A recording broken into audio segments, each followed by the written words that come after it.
Hello everyone, how's it going? Dr. Incompetent here, and let's play some RuneScape, shall we? Heathrun, Grim, good evening, good to see you. We're still working on this quest, Heroes Welcome. And for Heroes Welcome, we need to find Tarshak in his sanctum, where he studied Bainite ore, near the metallic dragons in the Brimhaven dungeon. We need to finish him off before he becomes too powerful. That's our goal. So we're in Karamja, and we need to head over to the Brimhaven dungeon. Get to the bottom of this.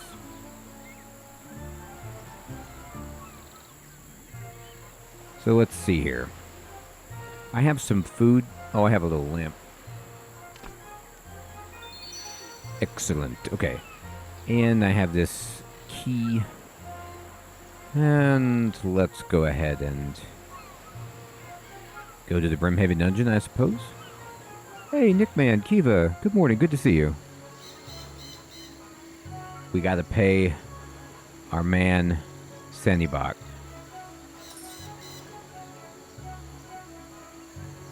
The perpetual extortion by our loincloth friend does not go unnoticed. I'm actually trying to go in here to save the world. Oh, okay, yeah, let me come up with the right coins for you. Alright, so let's see.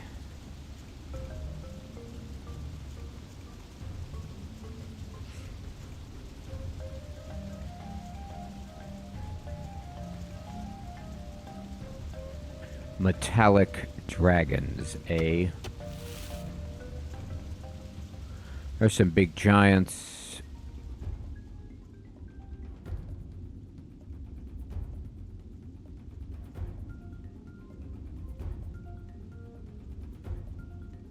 Because the architecture relates to this guy's sanctum. Oh, it's Dragonkin. Like when I was looking at it before and wondering what the decorations were, right.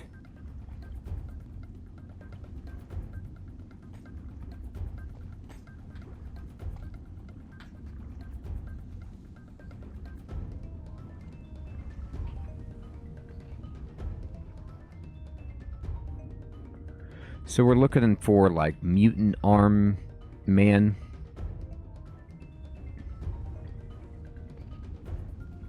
The man with the mutated arm.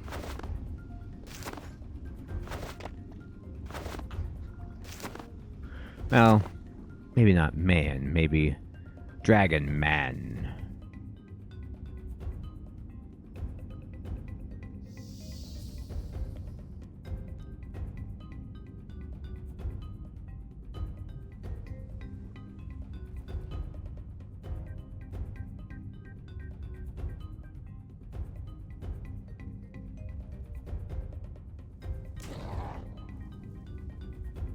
Look, don't mess with me.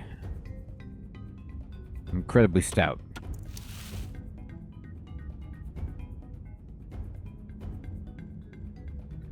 Black demon. These are metallic dragons, aren't they? Oh, here we go. Adamant. That seems like it probably is the right place. There. We actually went down here before, I believe. When I was looking for dragons, metallic dragons. The risk is great. I might not have enough food or supplies, but we'll just pretend like I do. Okay. That looks like a layery type area.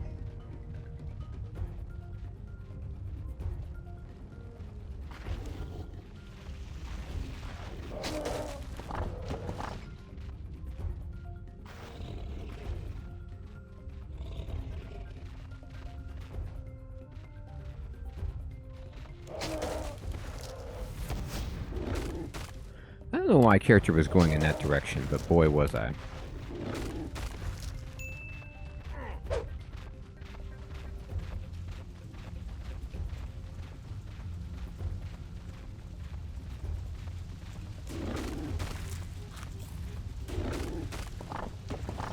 That's a no.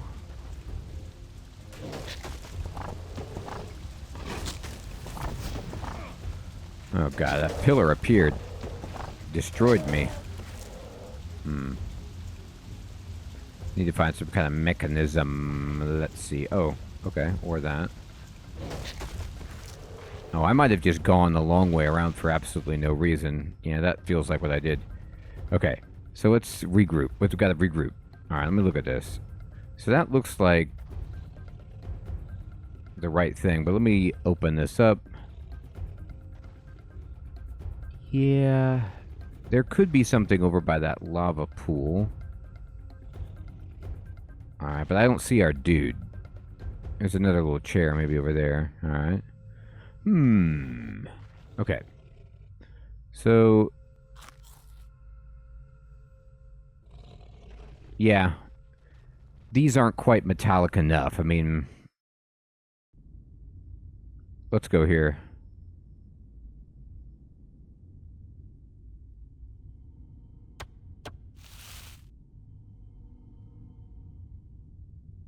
Reds.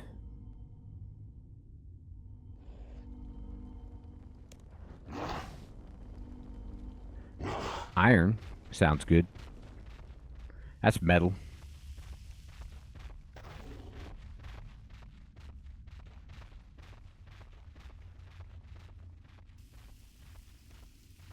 My god. Oh, here we go. My dungeoneering is not sufficient. Black Sabbath indeed. Alright, Tarshak, no more running. You and your friends will pay for what you did to V. First you, then the... oh. Oh, this is what he's mutated into? Roar. Well, that's pretty disgusting. Well, that's just perfect.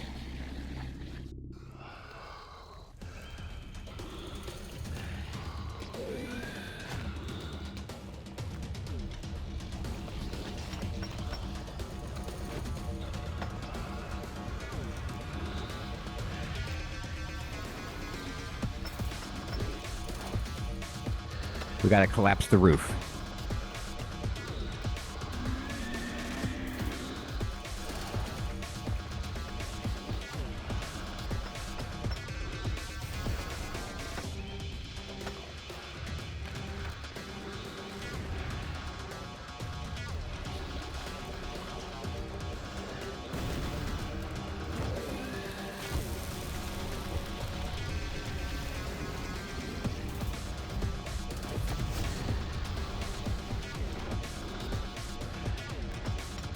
Pretty intense music in here.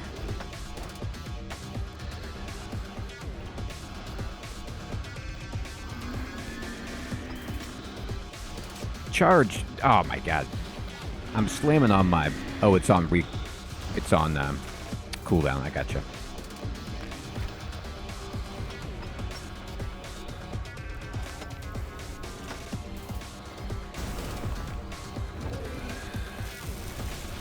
So, I think it was weakened. I mean, it feels like it hit it, but maybe I should take it in the chest.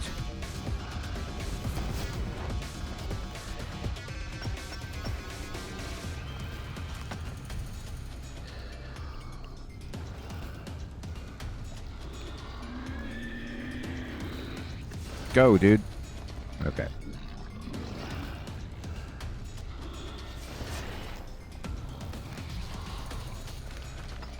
That still hit me.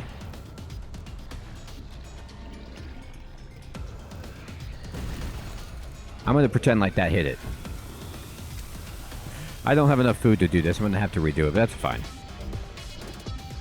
So, what's interesting is, like, I can't really tell where the roof is going to collapse because I see the effect happening and the ground getting shredded on one side of the dungeon, but then, like, it falls anyway.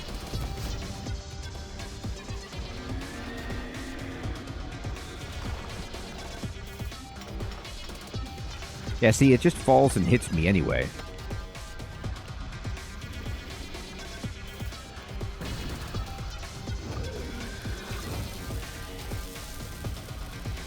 Alright. Well, we're going to be visiting our buddy Harold. Okay, thank you. It's undodgeable. That makes me feel a little bit better.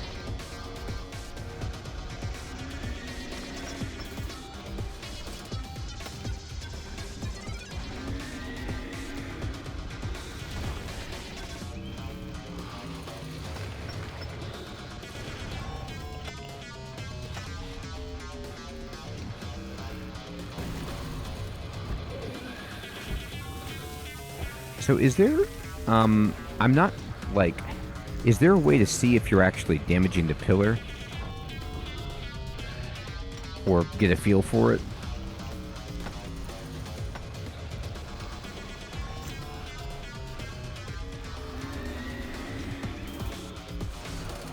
I guess if I can't click on it anymore. Oh, chat box? Okay. Cool, I just need to bring a lot more food. No problem.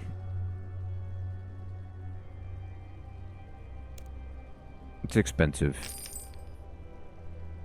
It's prohibitively expensive.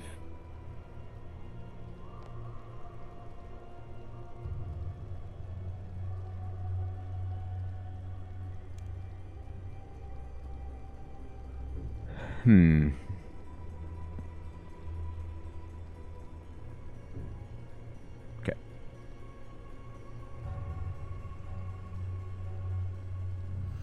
You weakened a pillar. Okay. You chipped away. Okay, cool. Well, I think we could do it. Now we have a feel for what is going to happen. I can do this. You're darn right, Heathrun. Oh, thank you, Kiva. You know, what tipped me off was that, like, I went to attack it. My first thought was, okay, I'm just gonna attack this thing. And then it wouldn't let me target it. Like, I couldn't select it by mousing over it. And I was like, that's odd. And then,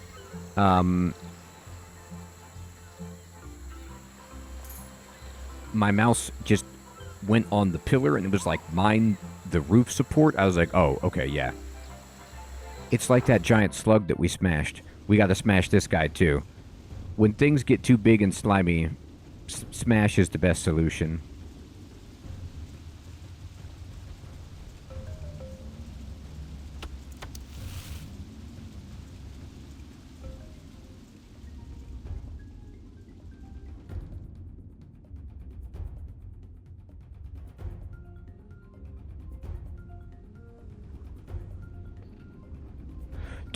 Do.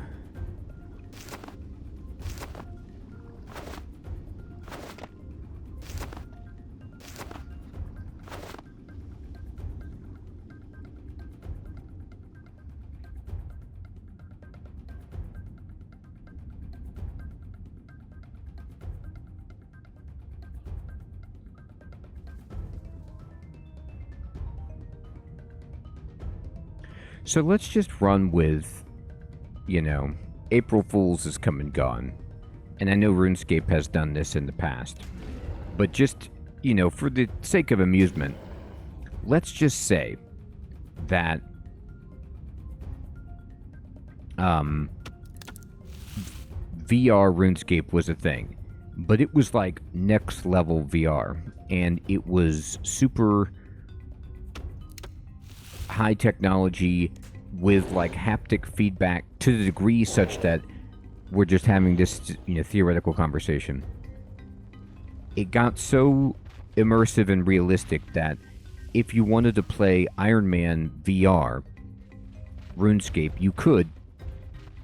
But if your character died in RuneScape, you died in real life.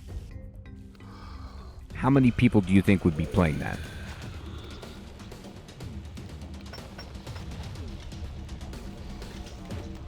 How many people would risk it all? Heathrun. Exactly, Nickman. right? So, like, it wouldn't be anything to them. They'd be like, ah.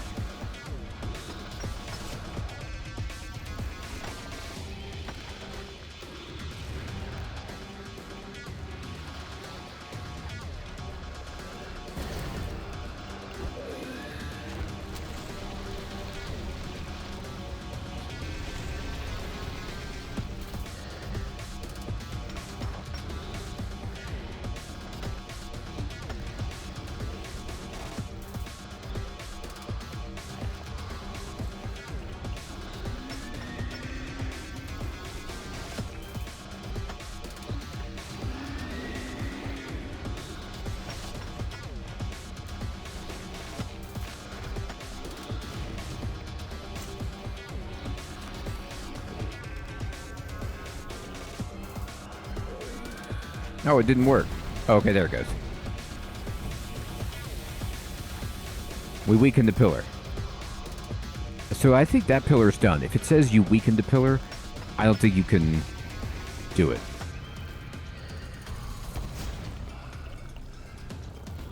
Like, you can't select it anymore, so it feels definitive, like you are done.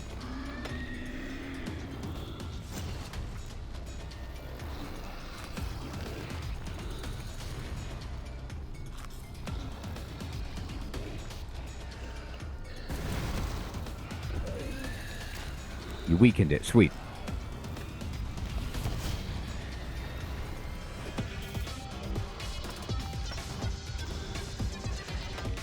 Hey, Shudder. Good evening, my friend. Good to see you.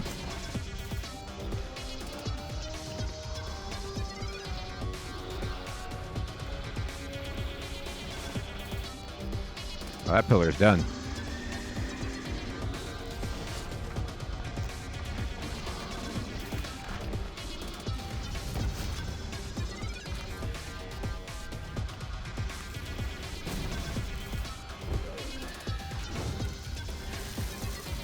Oh, no, that pillar is straight, like, disappeared. Hey, Avina, good evening. Good to see you. By the way, if the music is too loud, just let me know.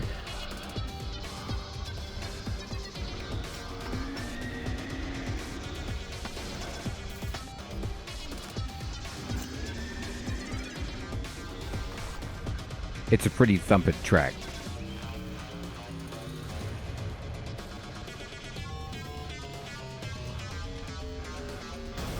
I see. So you have to move beyond just weakening it with, like, you have to hit it with the flames. I gotcha. Oh, okay, great. Thank you. I can turn up the music then. It's super loud in my headphones for some reason.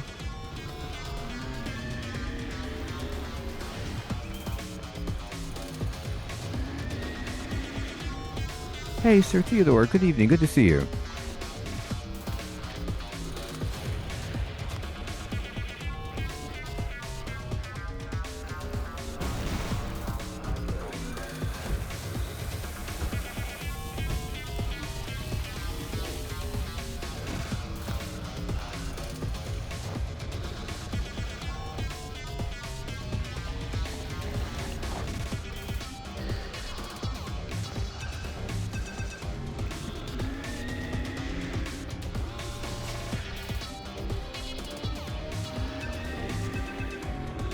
Hiding behind the pillar with the dragonkin decorations. Here it comes. Oh, God. Oh, it didn't do enough.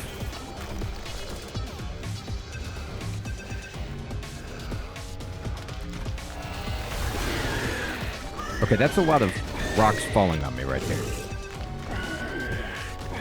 Oh, the rocks are hitting it. Okay, that's good. Hey, wait a minute now. Now just wait just 1 second here.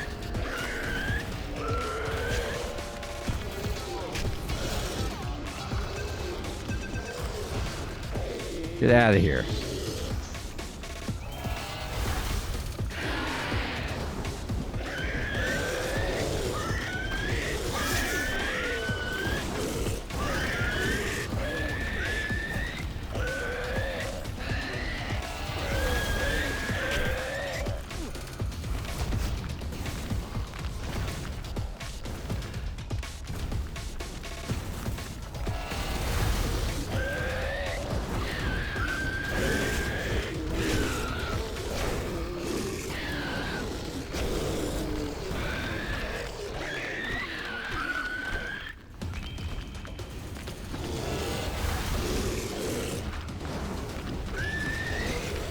I'm clicking. I'm clicking.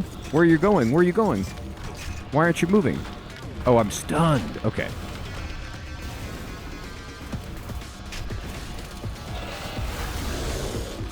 Get out of here.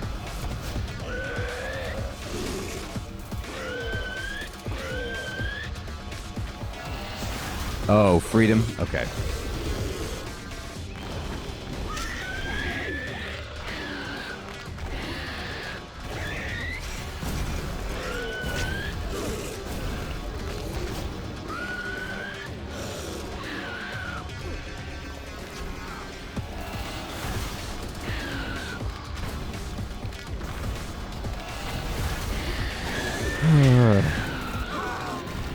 That's lame.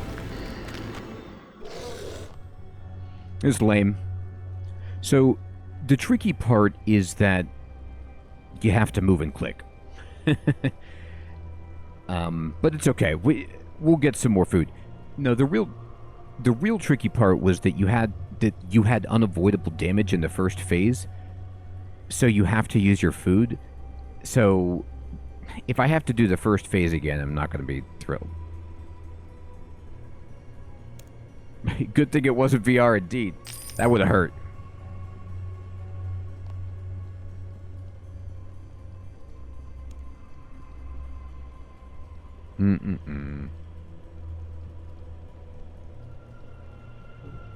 Yeah.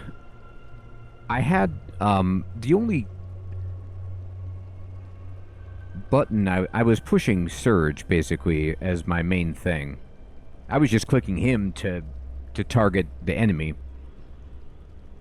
But I was trying to move around.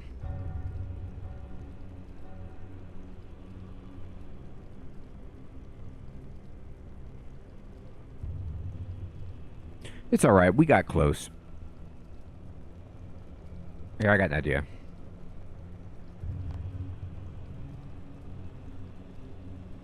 Oh, okay. I didn't know if you had to select the target or not. Okay, so I can just push the button that my stuff is bound to?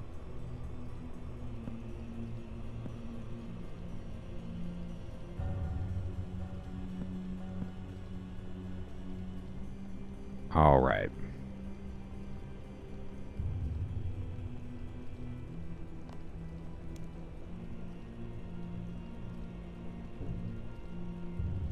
We're close. We got it. We got it.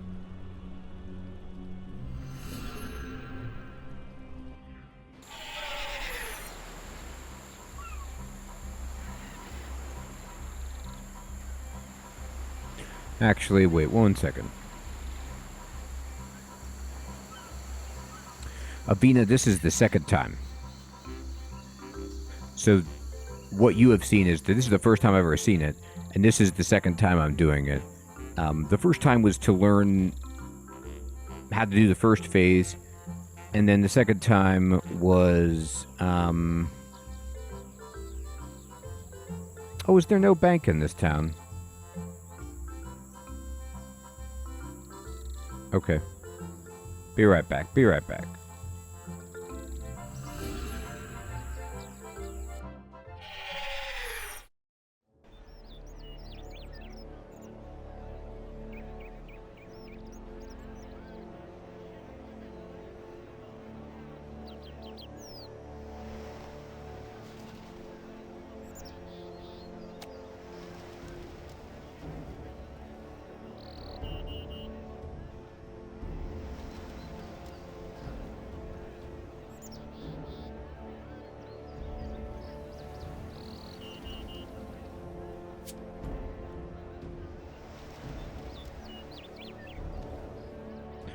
Let's see if this will help against the big balls of fire.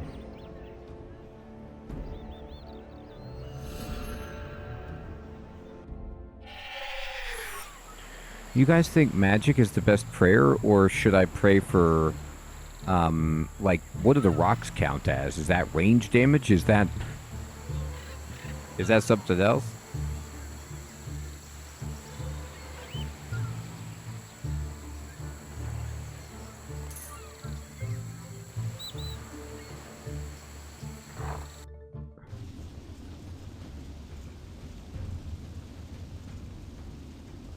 You're probably right, Sir Theodore.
All right. Yeah, I put in the wings on there for sure. I have not been stunned in quite some time, so I had forgotten there was any measure I could take against it. It had not come up.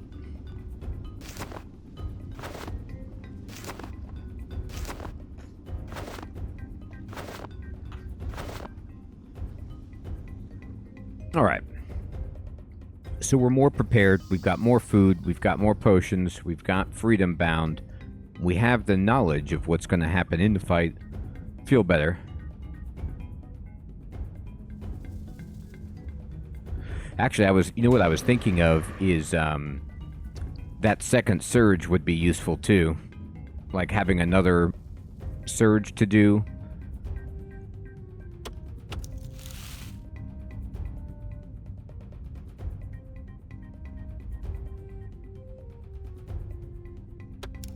$85 agility. Dude, I got 90 agility.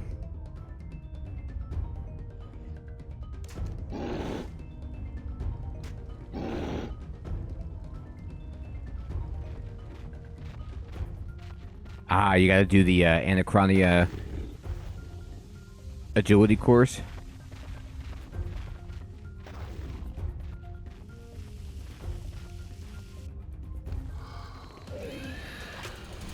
Okay.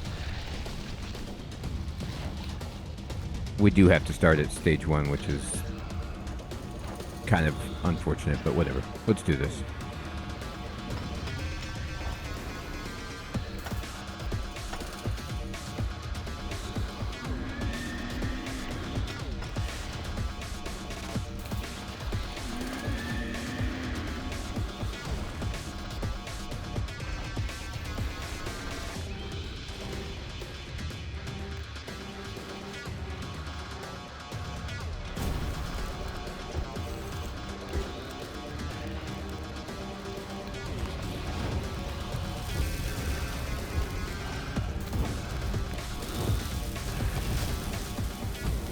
Oh, I'm still on fire.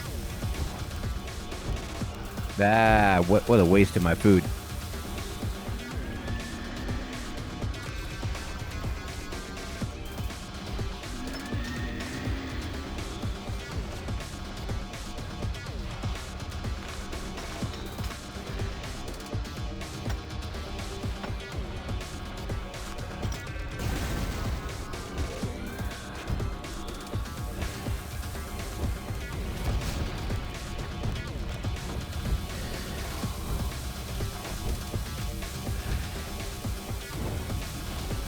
What? How am I still on fire? I went right into the pool. Give me a break. That was lame. I walked right into it.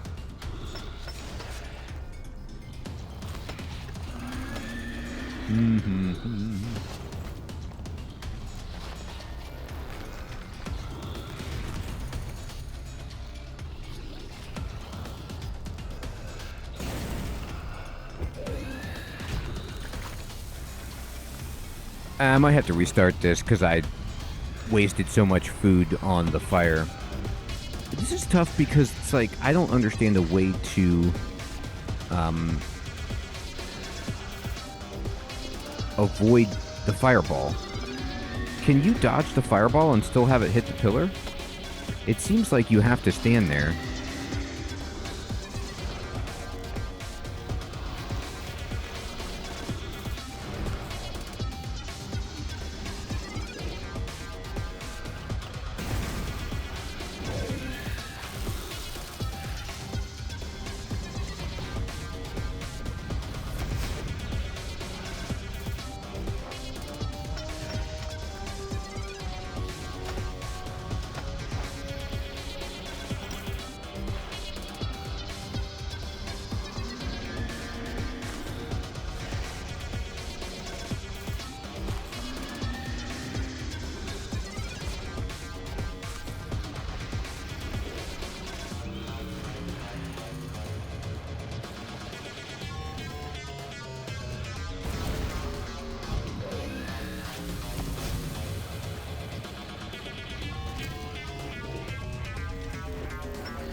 Hey, Patrick. Good evening, my friend. Good to see you. Congrats. Good work getting all those done.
That was 2 fireballs on this pillar. You gotta be kidding me.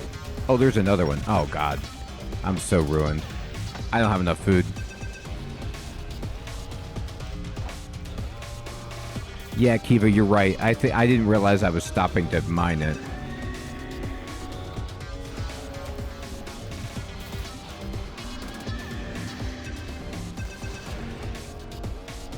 That doesn't seem like it should have hit me, based on where the animation was.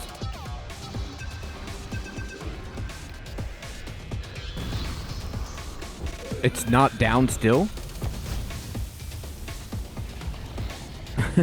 You're kidding me. I'm gonna leave. This thing has taken 3 fireballs, and it's just standing there? I guess I need to mine it more. I was underestimating how much my mining was doing. Alright. No problem. We'll go refill. Well, Patrick, I'm trying to defeat a mutated dragonkin, which is challenging. Alright, I'm gonna put some more stuff away.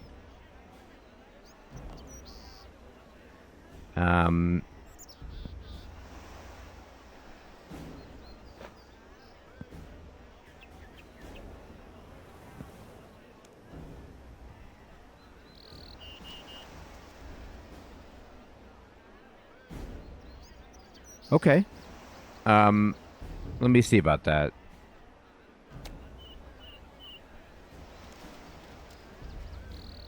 Yeah, you're right, Kiva.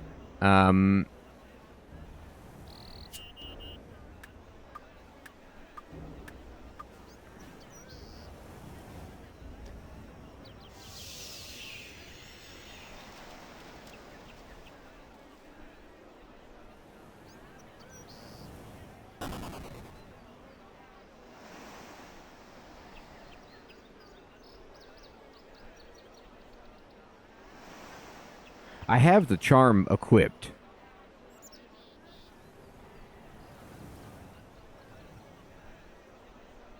I got the Dragonkin protective charm equipped.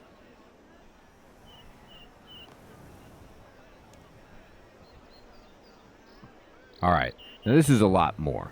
Okay, you're right. That's a lot more food. That should do it. Thank you. I forgot about that. I forgot about the war tortoise. That is much better. Okay. So now let's try it again. And I gotta be more active with the mining and also do a better job of getting to the fire fast enough. I kind of did better like the last time than that time. That is good, Sir Theodore.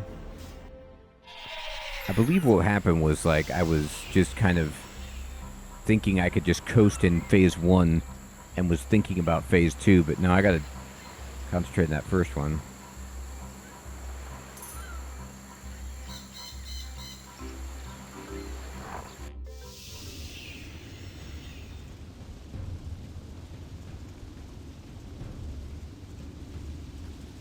Hey, Kreft, good evening, my friend. Good to see you.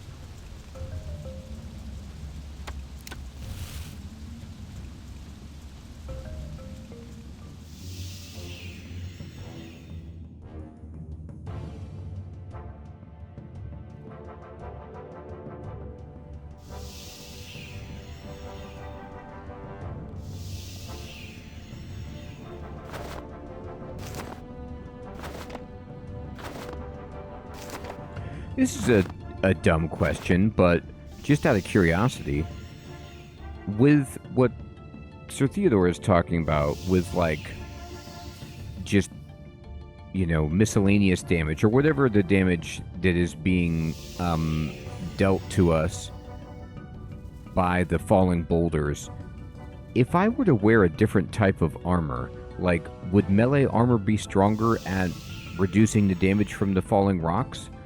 Or is part of the problem because I'm wearing, like, magic gear?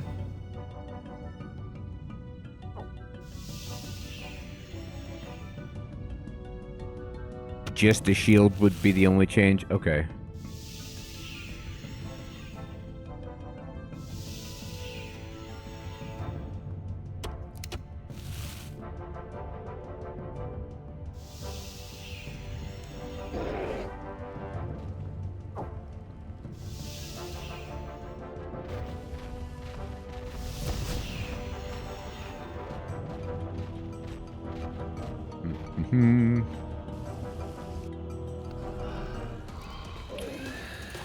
Uh-oh.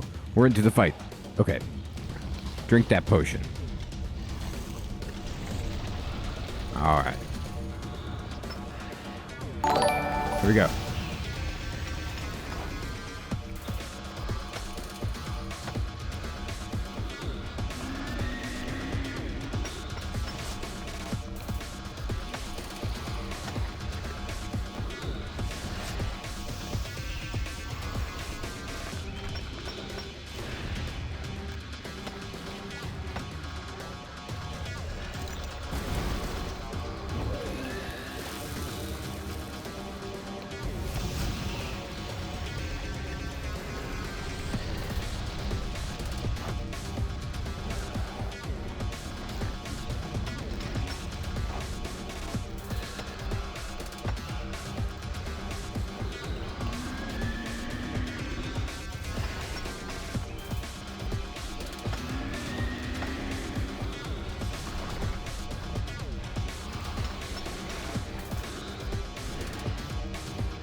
Hey, Virga, good evening, my friend. Good to see you.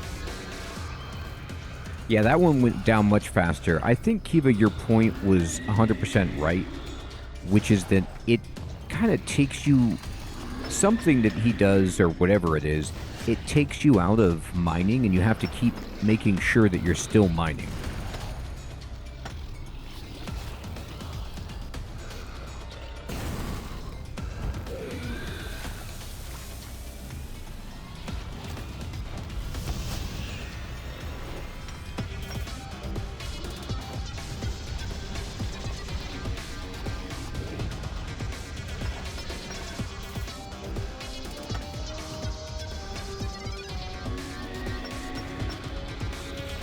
Going well, Diego. Going well, my friend.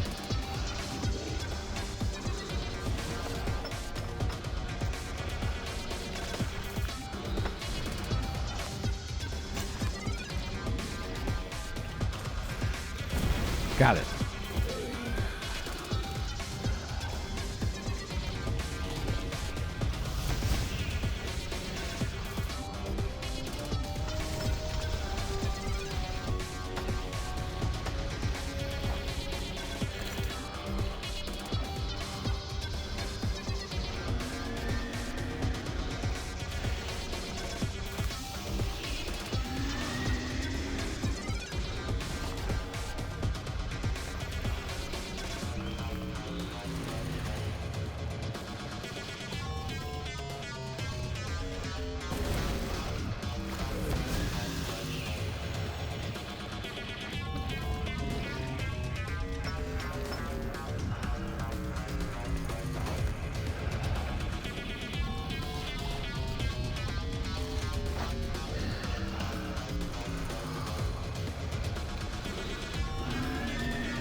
chipping away.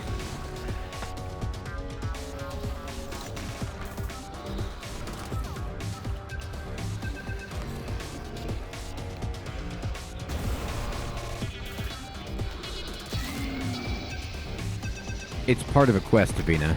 That's a good question.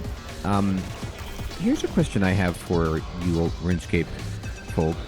Is there a way to rotate on the square that you're on without moving? What are these charge abilities that he keeps using? It's annoying.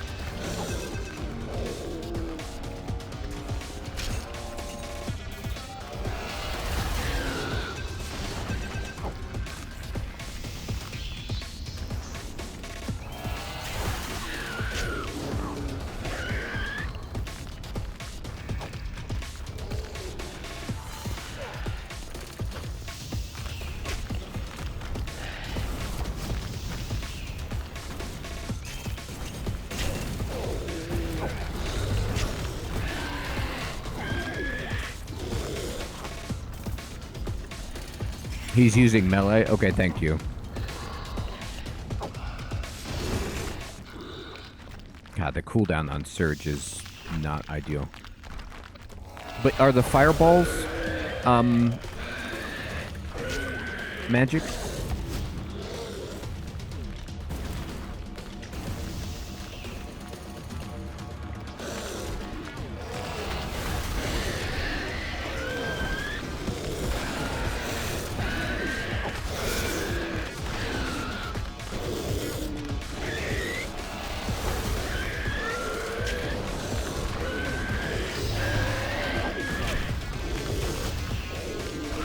Fireballs look typeless? Okay. That doesn't make sense, but okay. It's like, it's dragon fire from a dragon skin. Seems like. But I believe you. I'm surprised.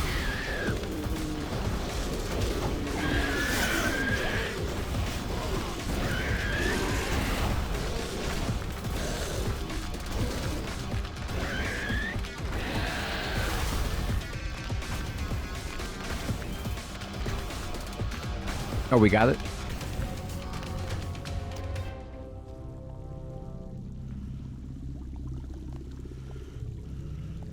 So here's Karapuk.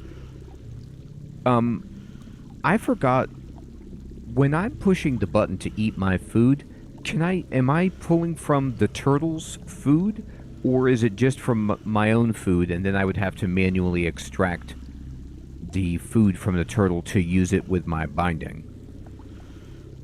Because I feel like I didn't hardly use any food.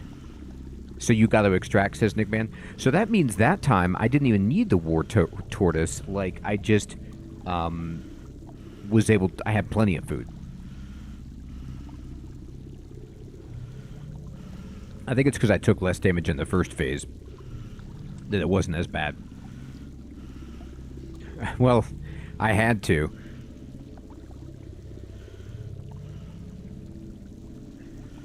I'm so surprised every time I don't just like steamroll some fight. So it takes me a second to get my bearings and remember what you actually have to do. Alright. I should have known you would be behind this. Technically, says Phalax, Sekurth and Tarshak are behind all of this, although from the look of things, the latter is more under than behind at this point. Wow. Can you imagine, like, I mean, they're dragonkin, so they're really scary, but, I mean, they're just making a joke. That's like a too soon pun about the demise of the mutated Tarshak there being under it. Jeez. Indeed. Gather some samples.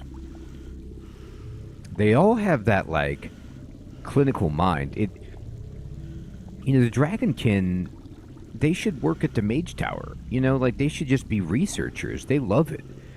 They're all doing research all the time. Now, granted, a lot of their research is like, how do I unbind myself from this horrible curse that compels me to kill people who touch the Stone of Jasp? But, like, if given freedom, I think they would gravitate towards doing more research, and they're really smart.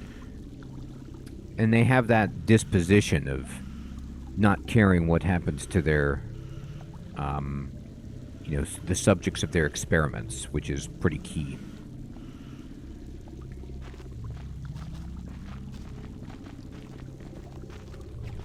Carapac guy, you can leave now, Dr. Incompetent. Phalanx has told me what happened. I can't just leave. Yes, you can. You should know by now that testing yourself against us at this stage is futile.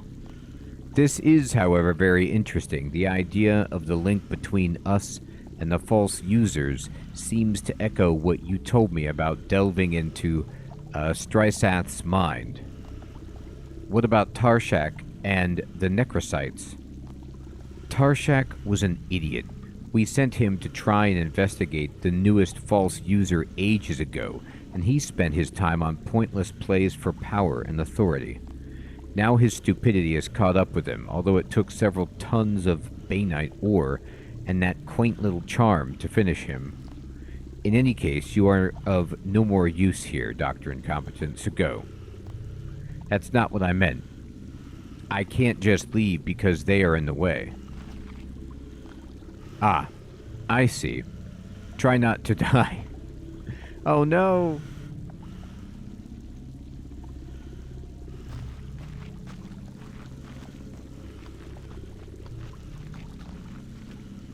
Oh, so here is Sekurth, dactyl filth, grubbing around in blood and rubble. That's all you're good for. Sekurth, I believe that we have you to thank for this stupidity. Stupidity? I killed another false user, and you call it stupidity? When you can match my tally, you could speak to me. Until then, keep to your hovel and breed your monsters. And what do you call what Tarshak became? A necessary evil. The point remains, Dactyl, that we now have the power to destroy the false users, a power that would be enhanced if your scholars fall in line. So are you going to stop this bickering and join us, or do we have to crush you? And what would we do exactly? Act as vessels for the power of the Stone Touchers and become abominations? Those of you that resist and survive shall. The rest can have slightly more exalted positions. Oh boy. Hey, thanks, Diego. I'm gonna stand out of this one. Cough, cough. Why is this human still here? They defeated the monster that Tarshak became. You might want to treat them with greater care. I don't have to listen to you. You'll do as I say. Never. Whoa, they're fighting. I need to run. Well, we don't know what happened right there, but it was a big fight. Let's go back to Relica. We've got some terrifying new... Well, they already know that V is dead.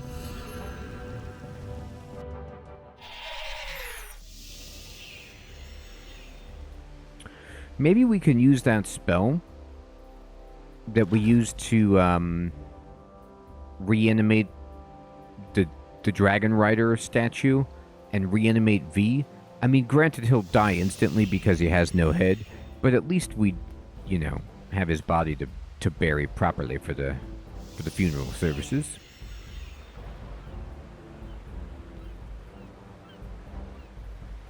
Where'd they go? There they are. I know, Kiva. It's just like the Majorat, they're just like thousands of years of bickering and infighting. My God.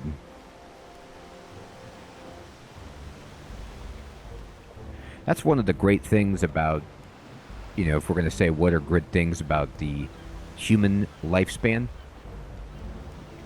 Like, if you have some political rival in human life, or just some, person that you despise, at least like, you can try to wait him out. You know, you're like, well, I'll only have to deal with this for a few decades. But there's no waiting it out with these, like, Majorat and, you know, the Dragonkin. They're like, I've been looking at this ugly guy for 15,000 years.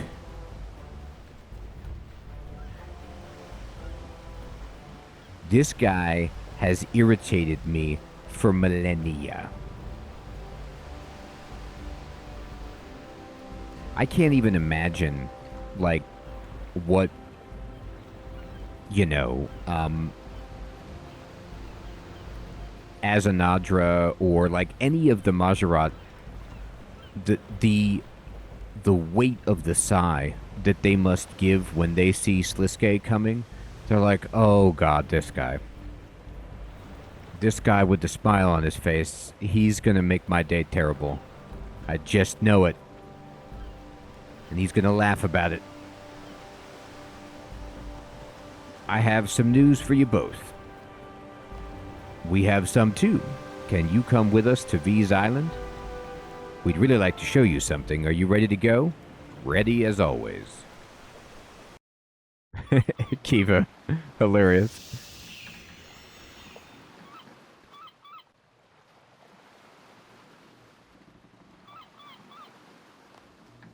We'll meet you inside the cave. Or do you want to go back? No, we can go in the cave. That's cool. God, that fisherman's still here. That's rough. Alright, what you got?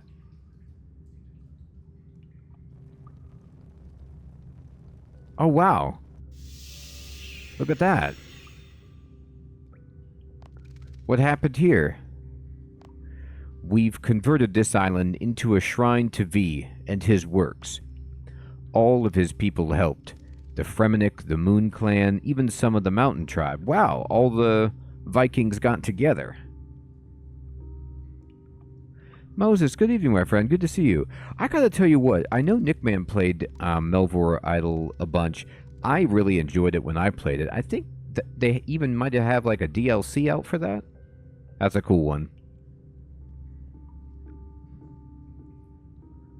We're not going to forget V.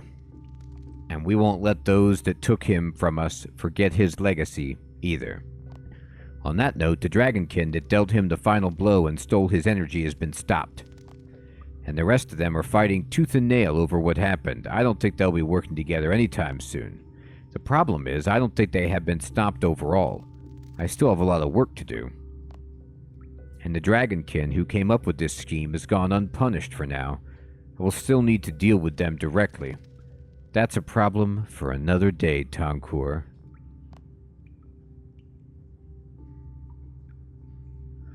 Oh, there's a couple DLC? That's awesome, Moses. I agree. Dr. Incompetent has earned some rest.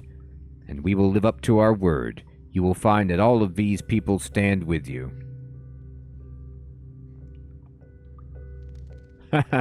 Exactly, Diego.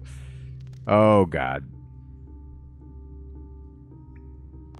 For now, we have a reward for avenging our hero.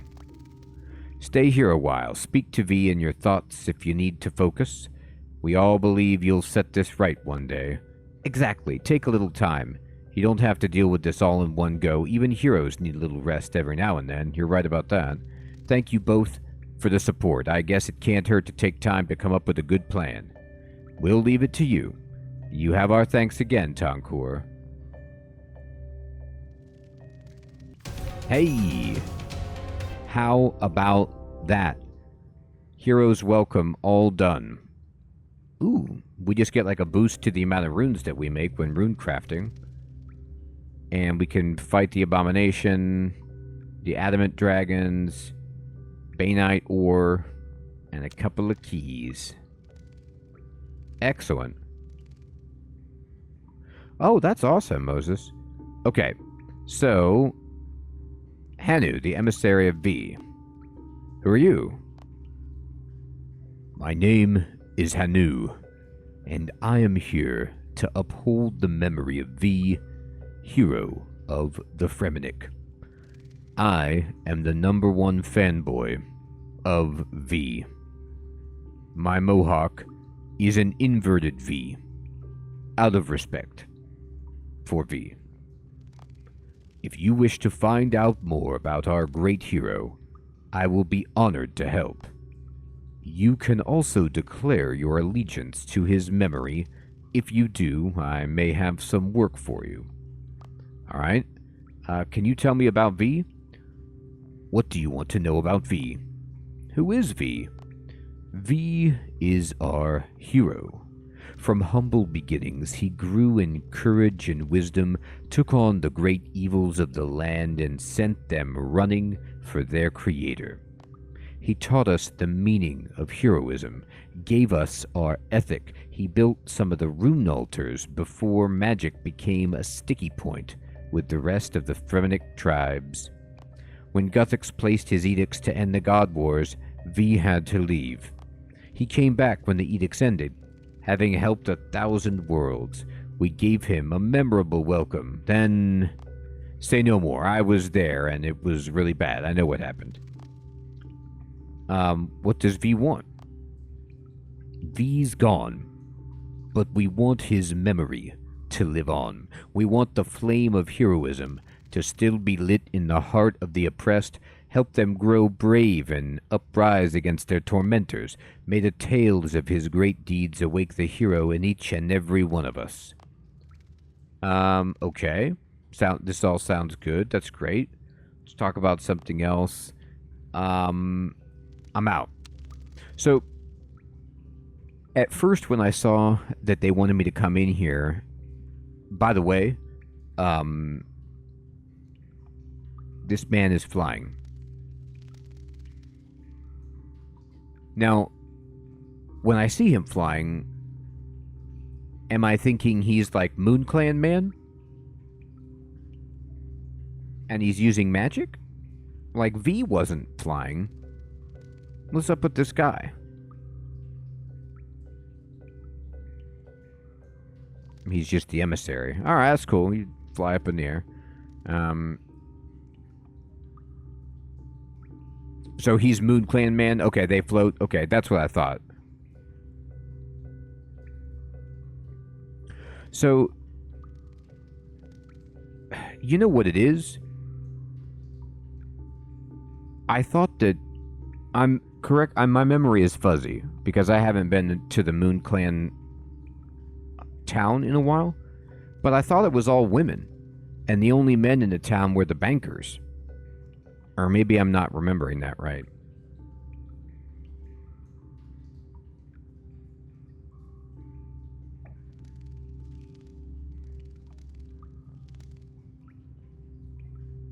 All right. Let's see.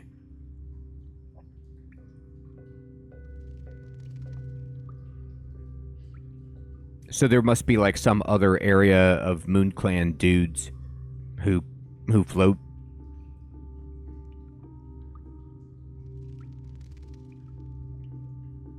Well, anyway, let me go back to this.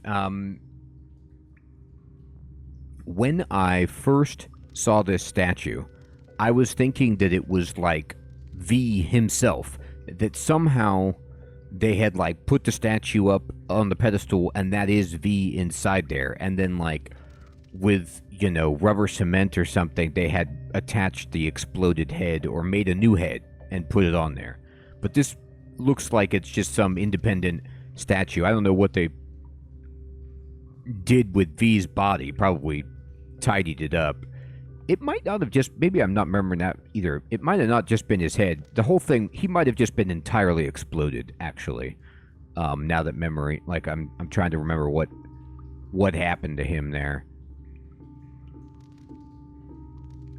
A shrine to V. I'll pray. Let me get my prayer back. Bam. Thanks, V.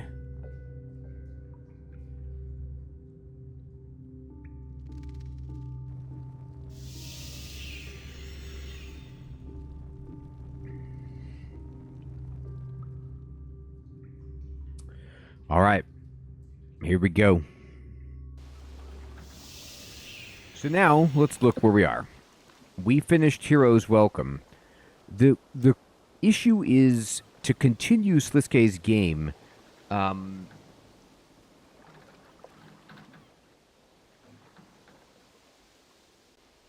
I'd have to raise my skills because you need 80 divination and 80 woodcutting, which I'm a little bit short on. So we might need to do Call of the Ancestors instead, which is just some rando 6th-stage quest. And we need to talk to Tunks at the Tuska crash site. Wizard Chambers at the Lumbridge docks can transport me there. Do a few engrams. Oh, for the lore? Okay. So the engrams are the thing where I have to take that special box and, like, charge it up or whatever. Is that right? Like, is it the invitation box or is it some other... Let me see. I can't remember what it is. It's some kind of special collecting device. I need some receptacle. Well, while I'm doing that, that's fine. Can you guys help me remember? Let's see. My divination is 78. So, what spot would be the best for that level to get, like, the coolest ones?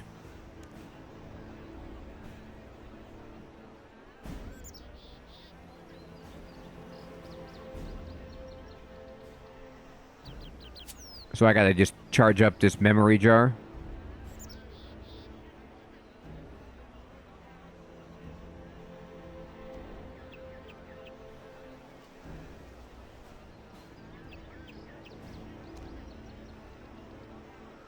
Alright, so...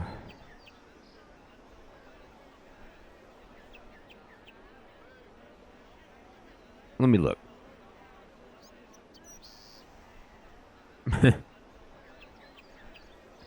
I forgot.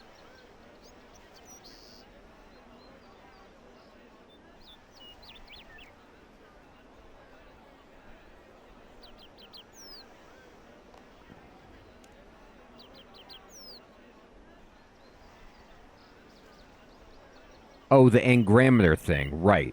So these are the things where that lady is, like, standing at the ruins or whatever, the magical lady, yeah. A device which can be used to recover the memories of Majorat from the environment. That's right, that's right. Oh. Okay, never mind. All right. So is the memory jar the right thing?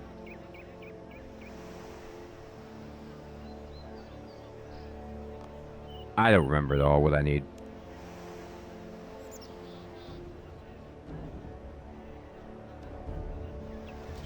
Okay, Kiva. Take care, my friend. Have a good day at work. Oh, okay.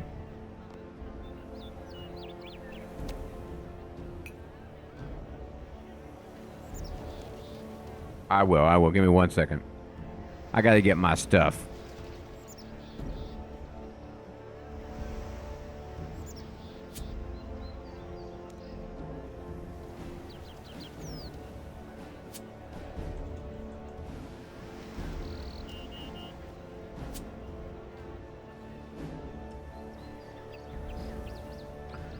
I probably don't need this. Oh, they took my Dragonkin trinket. That doesn't seem fair. But it's my special trinket. It helped me defensively.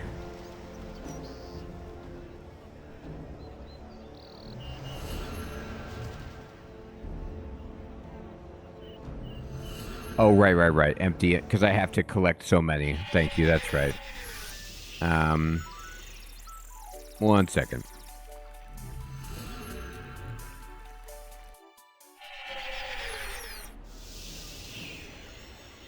I could also do Pieces of Hate at some point.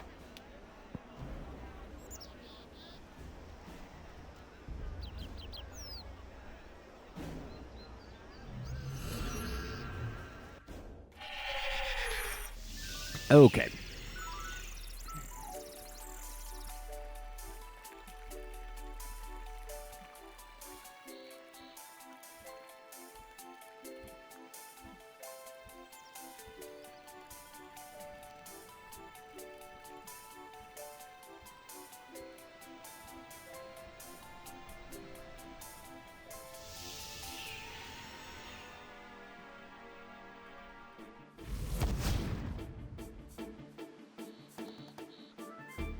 Do. Alright, here we go. Orla. You got anything for me? You haven't attuned enough engrams. Alright, I gotta attune them. Can you tell me about the butterflies? They seem to be made of dispersed magical energy from Guthix himself. So I gotta collect them. Oh, right. She's just telling me about butterflies in general. I don't have any memory strands, so I gotta go get memory strands and then give them to her. Okay.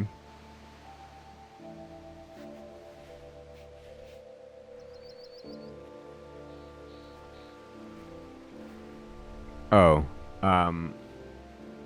look at how many statues I have. I have, Naragi. That's it. That is the only one.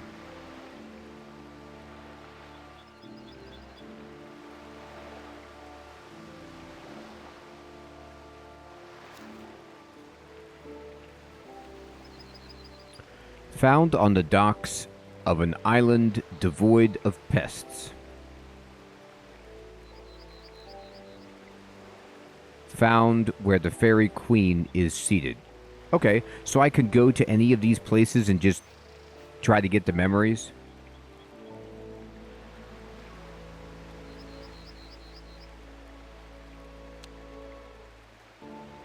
Okay.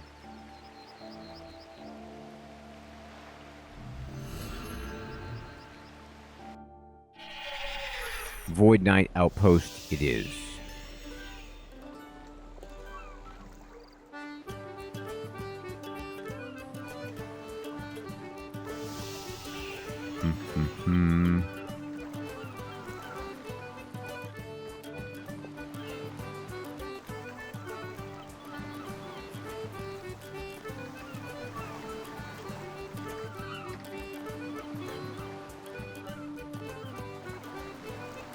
Yeah, Sir Theodore, me too.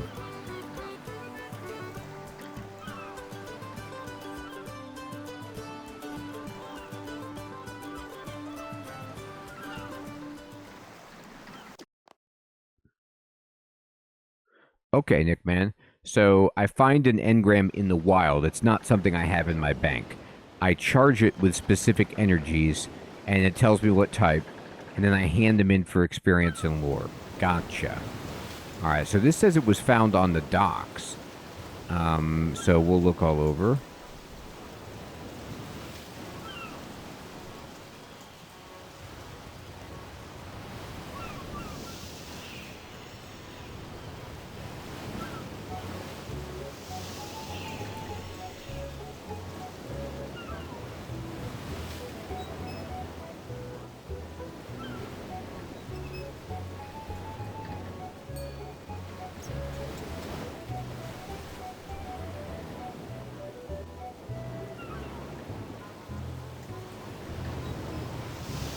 Albert, good evening, my friend. Good to see you.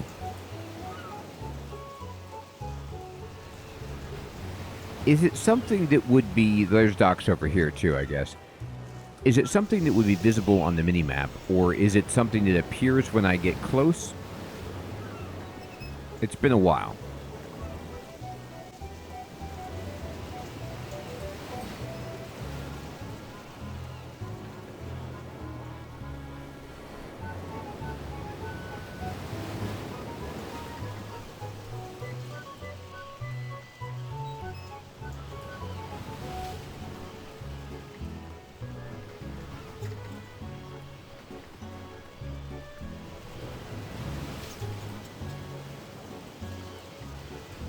See ya, Avina. Take care. You have a good night yourself.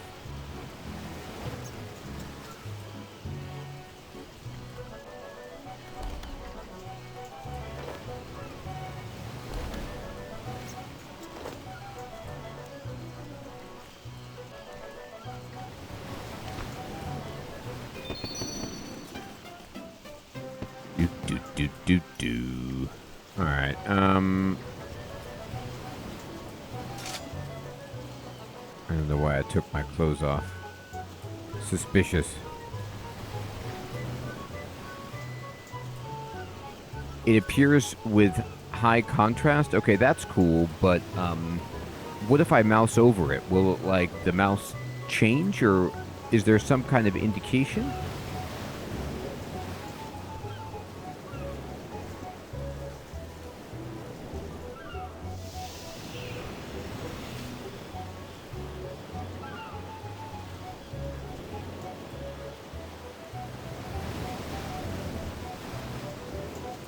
Ah, okay.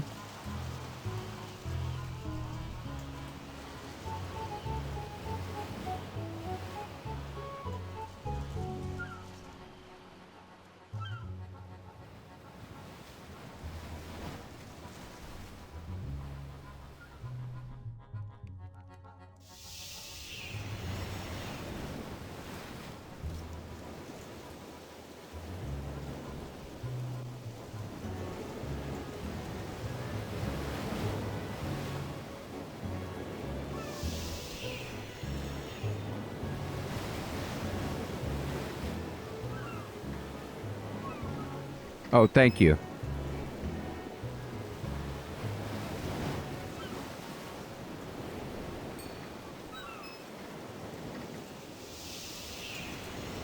Okay, thank you again.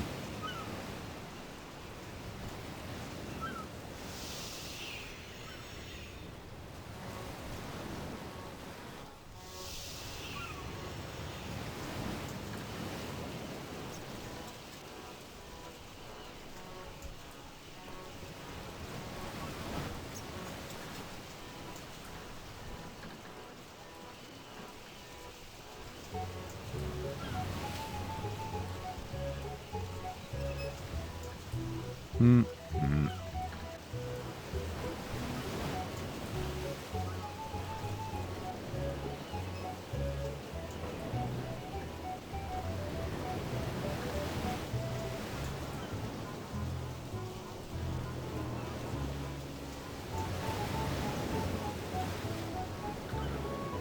Do do do do do do. This music's pretty good. I'm getting into it.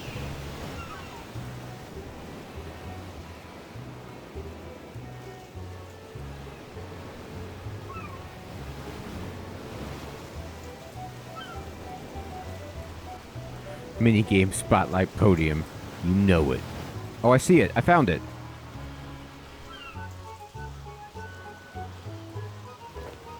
Okay. Elder Sword Engram.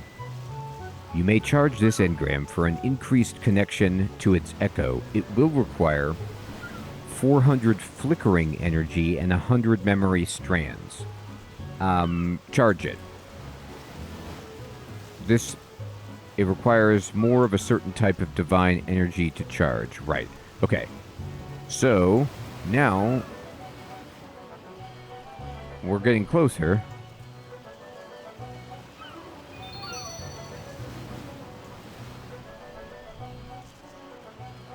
So now I need to go to a divination spot to get the memories? Is that right? And that's when I was asking, like, okay, so Falador is the best one for me? Okay.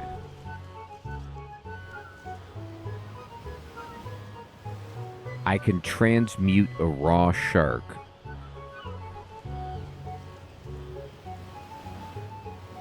Interesting.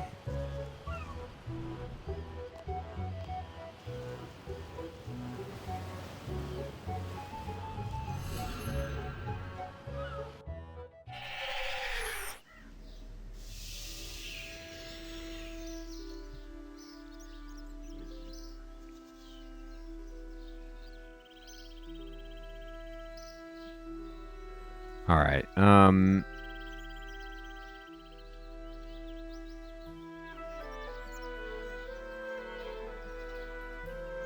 No, that's not it.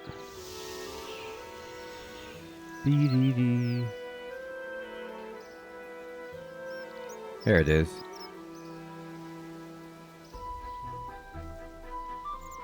Hey, Sir Theodore. You hanging out in Falador again? You on your shift? Diego, you're 100% right.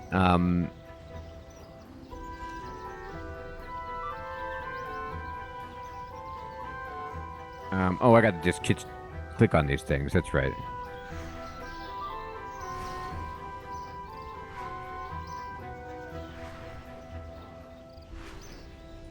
Let them come into my soul.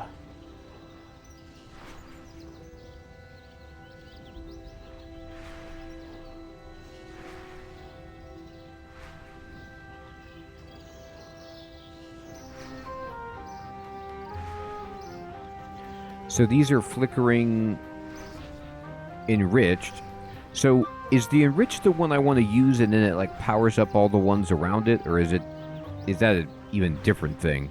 Remember we were doing this before where like there was one you could get that like helped out everybody.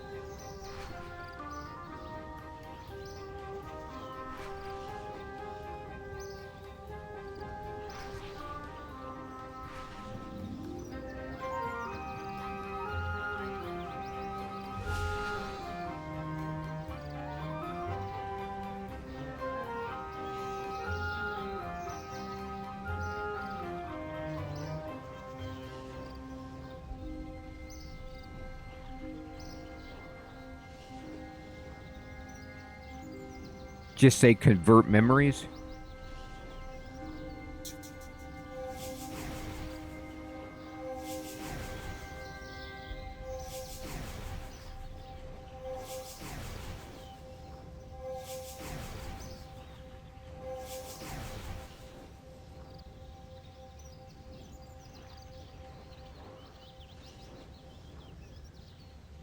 Oh, I did the wrong thing. The hole.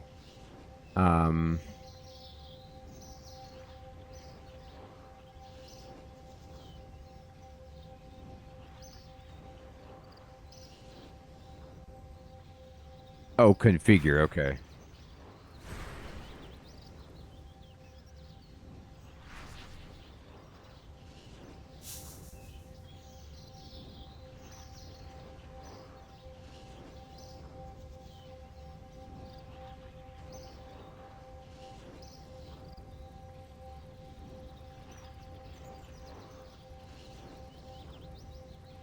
Okay.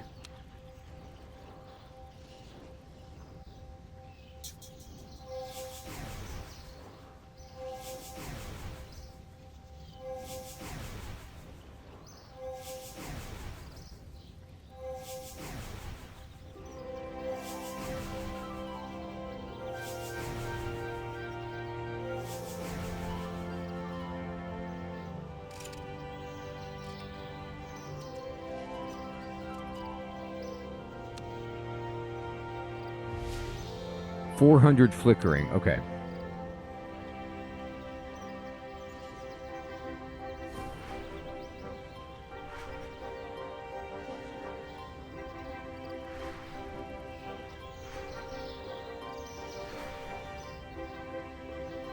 Yeah. Time to chat indeed. So here's a great question that I always love to ask. Is anybody playing anything good? Got any good games out there that I should check out?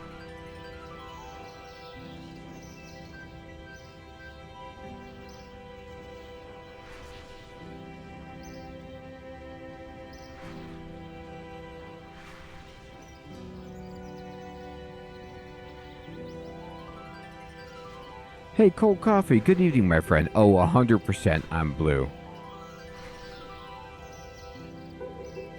Check it out, Cold Coffee. Look at me. Just drinking in the memories.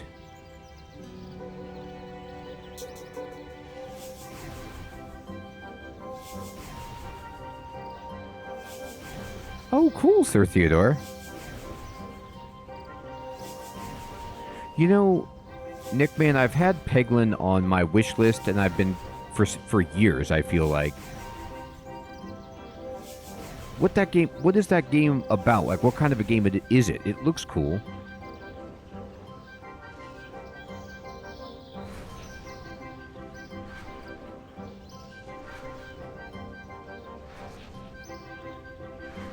We did get the sunglasses. That's right, Sir Theodore.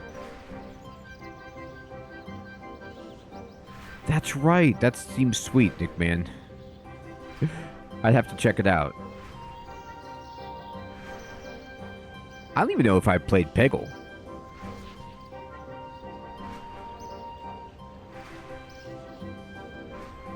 Diego, awesome, my friend. Yeah, I'm going to be playing some more Survivalist The Invisible Strain too.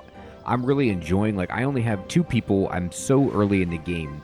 But the idea of, like, being able to build my own base is sweet. And Bloodline is just fantastic.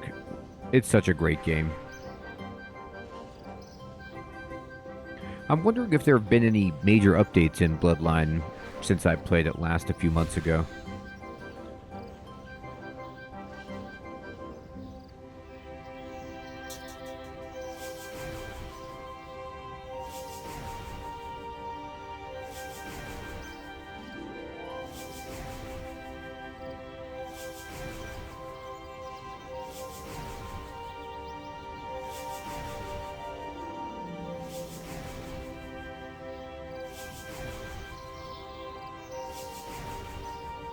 We're actually almost there. We're doing just fine. I popped the bubble, like, with my finger. That animation was pretty hilarious. I have 1,000 memory strands. You can use these at the Memorial to Gothics. But where are the memory strands, if you don't mind me asking? What are they talking about? I have that many. I just have flickering energy. Oh, in my currency pouch. Okay, great, thank you. So then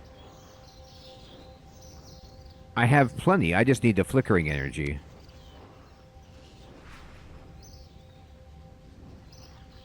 And you can't just throw money at memories or energy, can you?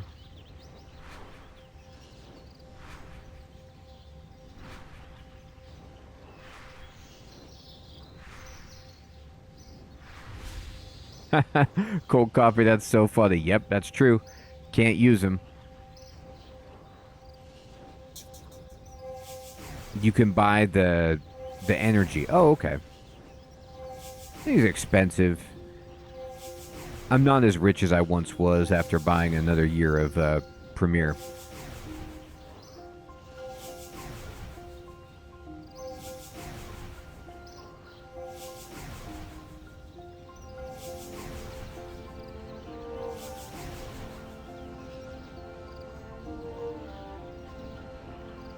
That's awesome, Diego. All right, I got it.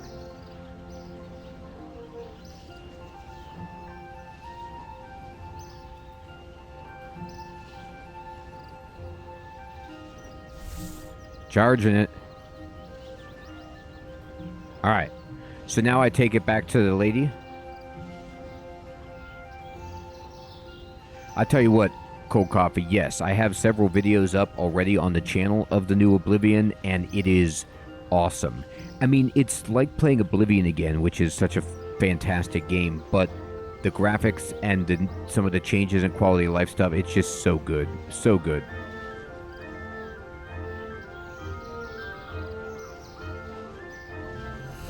Cool, thank you, Nick, man. We will. I will enjoy the lore.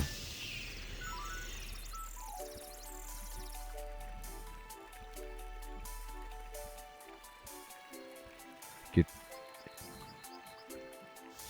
playing his lute.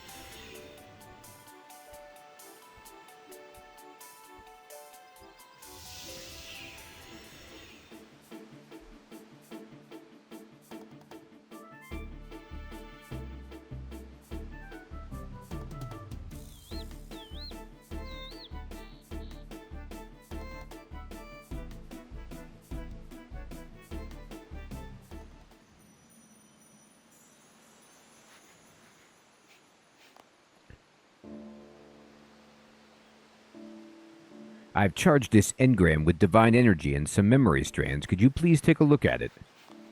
This is perfect. I can feel the energies of the past radiating from this engram. I will add the echoes to the pool and harness its power for you, for free, of course. Though I wouldn't mind a pat on the back every now and then.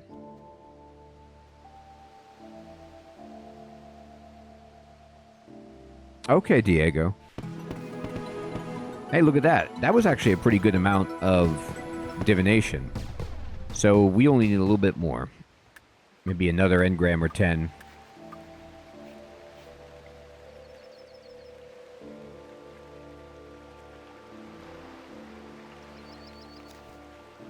Elder Sword.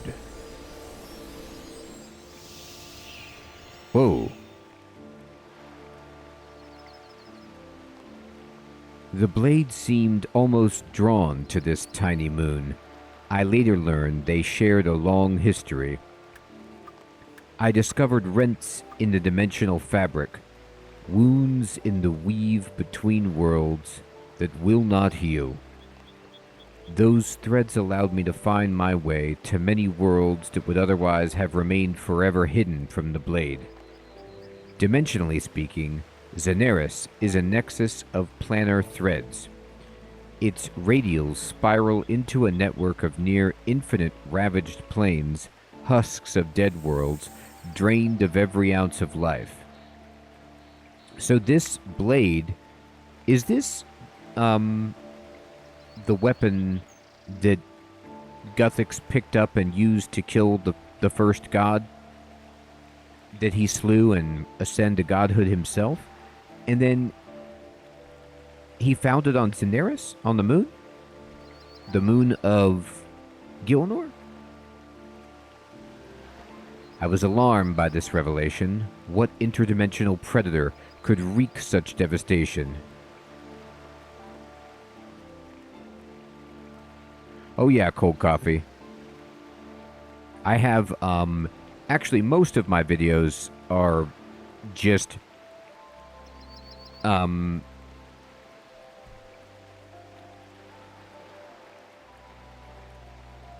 Let's Plays and not streams. So what am I doing Let's Play? Right? Like, for example, Survivalist is that,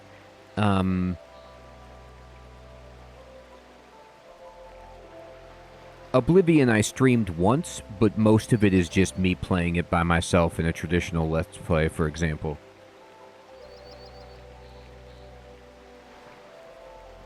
I saw this blade in person. You mean in that like place where Guthix was sleeping?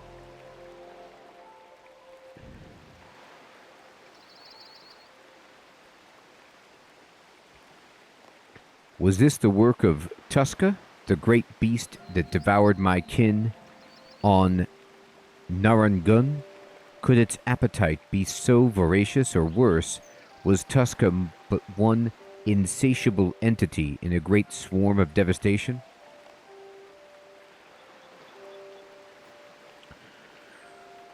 Well, Cold Coffee, it depends on what kind of a game you're looking for. Like, RoboCop was a lot of fun, but that has, which was like a first-person shooter RPG set in the RoboCop universe, but you have to like RoboCop to want to see that. But I completed that game. I'll tell you, the game that has captivated my attention the most recently has been Blueprints. It's like a puzzle game. It's kind of like Myst, like it's a mystery puzzle game, roguelike. It's really, really interesting. I could only hope this parasite was long since deceased. The alternative, that it lingered in the dark void between worlds and could strike at any moment, haunted my dreams for many centuries. Each gap between worlds cut by the blade is like a rip in clothing, and they fray as such with each use.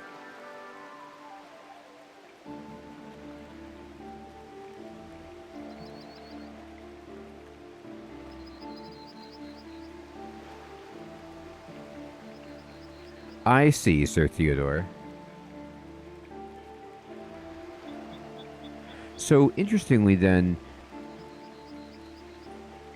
Guthix with the blade had the ability to travel around between worlds in a way that, like, the White Dragon had that power, right? Maybe, can the Dragonkin also do that? I know the White Dragon was able to do that, where, like, and we were trying to figure out a way to get that guy back to his homeworld via the, you know, we were looking into all sorts of, like, magical solutions to travel worlds, but Guthix could just do it with his sword on its own.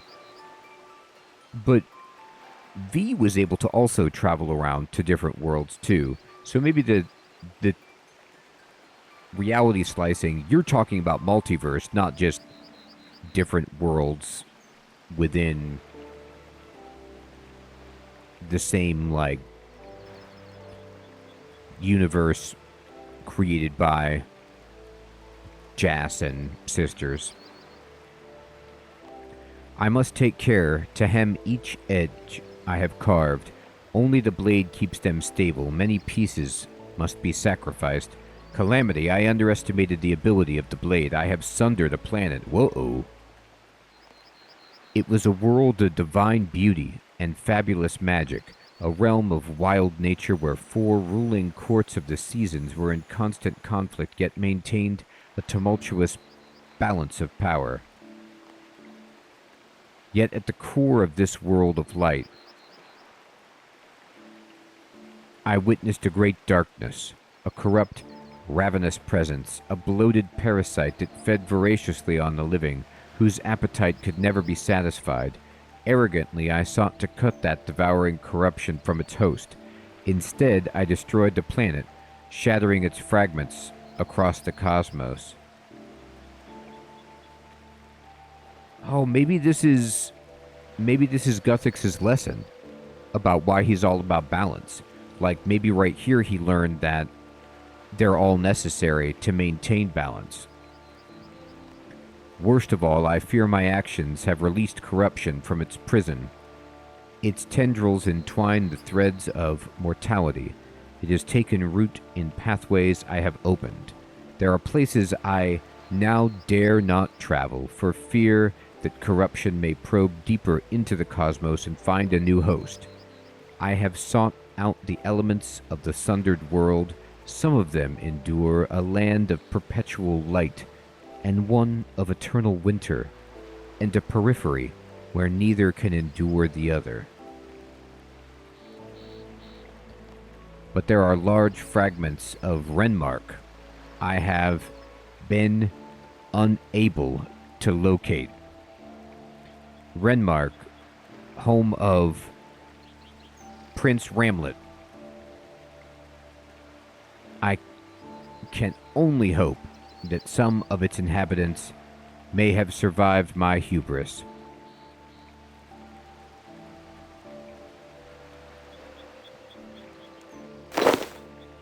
Alright, my turtle dropped its stuff. Sweet. Alright, so we got a new one. Let's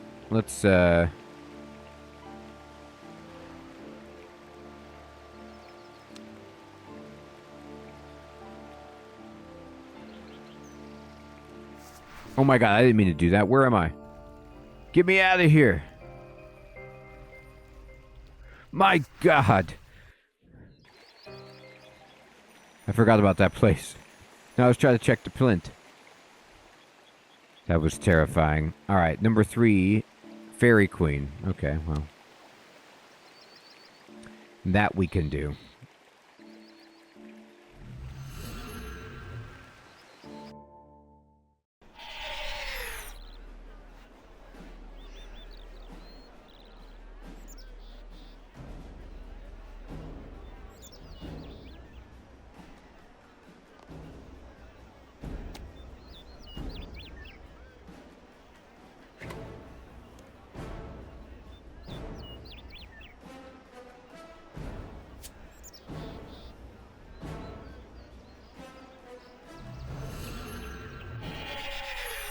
Here we go. Amazing.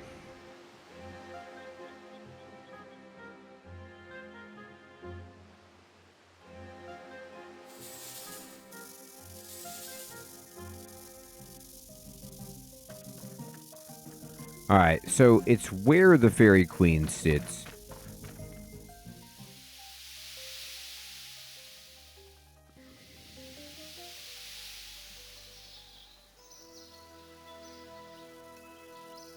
but probably in a similar fashion nearby.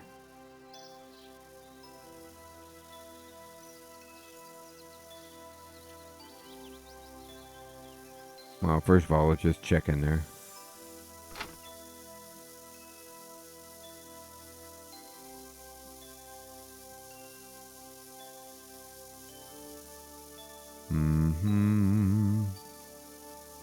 Alright, it's not, unfortunately, just right in the throne, which would have been a delight. Stuffed into the cushions.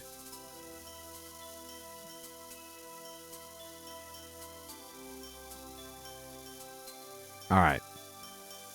Off we ramble.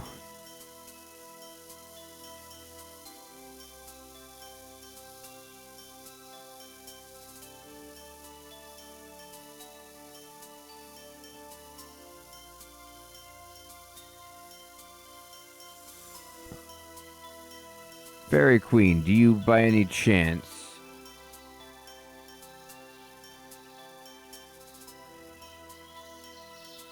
Diego, I sure do, my friend. If you go to YouTube, and there is a link to the Discord channel on our YouTube page.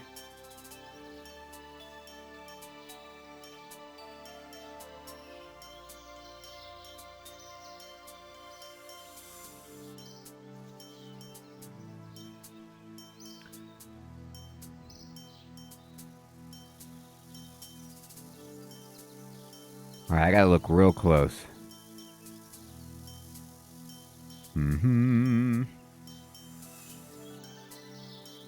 If I were an engram just sitting out, where would I be? And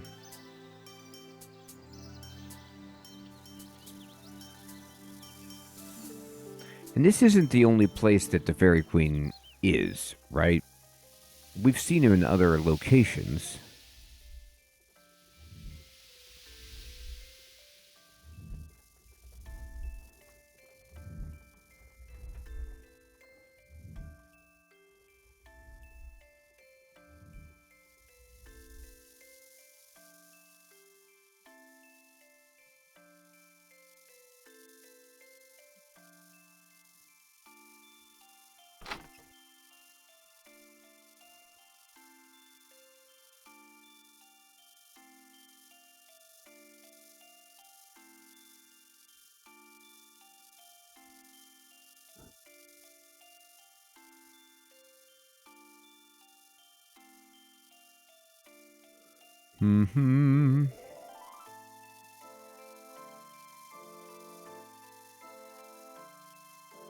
Were you playing Peglin again? Wow, Nickman.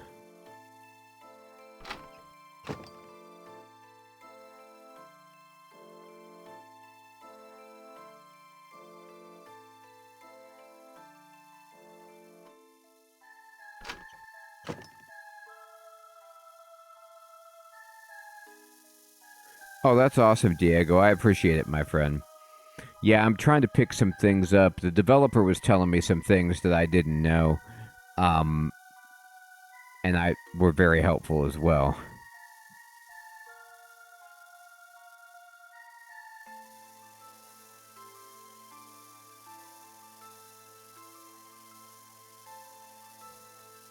Oh. Okay, then.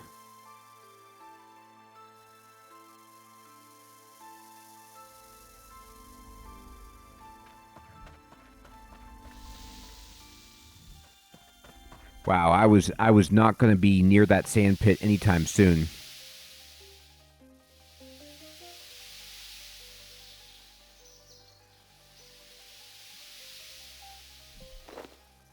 Got it.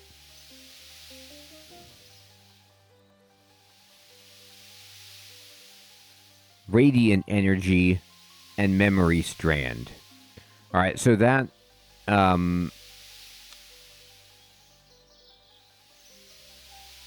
yeah. I suppose I could.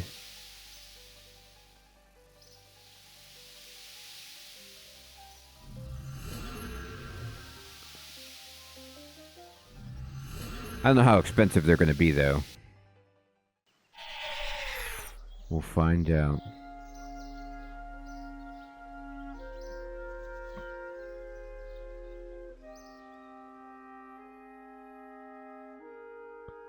That's a shame. I do not have that level.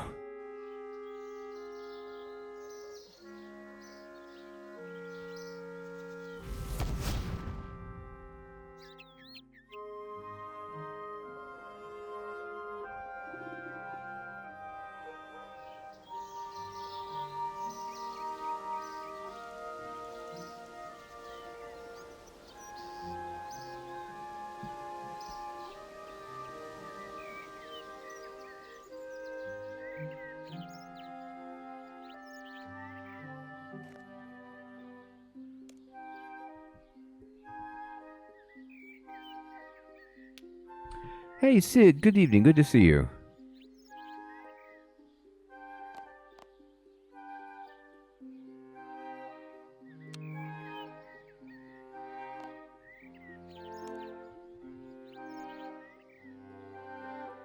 Oh, look, I have all this energy in my bank.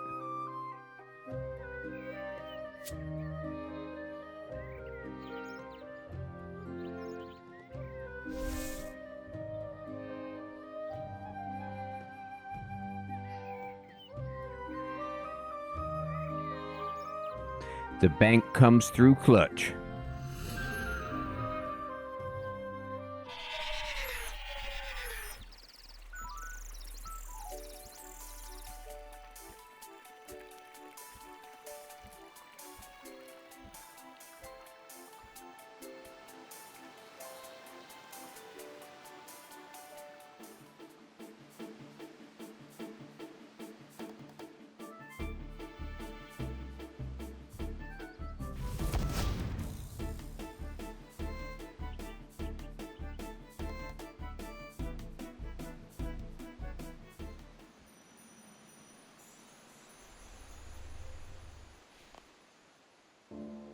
I charged it. All right, bam. Doing great, Sid. How you doing? All right, we're going to go put this thing down.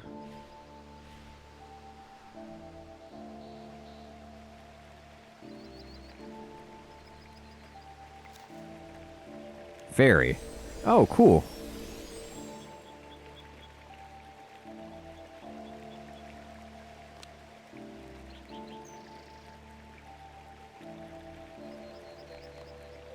There was a moon close to a lush-looking planet whose tiny winged inhabitants opened portals to explore the wonders of the universe. This is their story. I discovered my first evidence of the race I would come to know as fairies in my exploration of the myriad nature worlds. These were environments of wild diversity, prolific with the strangest of fauna and flora, where the strongest survived and the weak were food. By the way, I'm just going to trademark this right now, and I expect full residuals and, royalties of some regard for the intellectual property that I'm going to spawn. But you know how they just released RuneScape Dragon Wilds, which basically is RuneScape in a different area as a contemporary survival kind of crafting action-adventure game? Well, look at this right here. Listen to my sales pitch. What about a game where you are Guthix and you are, like No Man's Sky, traveling around to all of the different worlds of Gielinor and just kind of exploring and kind of like cataloging the life forms that you find, the flora, the fauna, just kind of, making sense in some way of, the bigger universe and adding to some kind of massive taxonomy of, I don't know what we call the universe that Gielinor is situated in, just the universe, I guess. But you could have another RuneScape spin-off game, but it would be like the No Man's Sky traveling exploration kind of thing. And you could see, and then you'd have like, big battles against other gods if you needed to, or whatever. You could do what you want.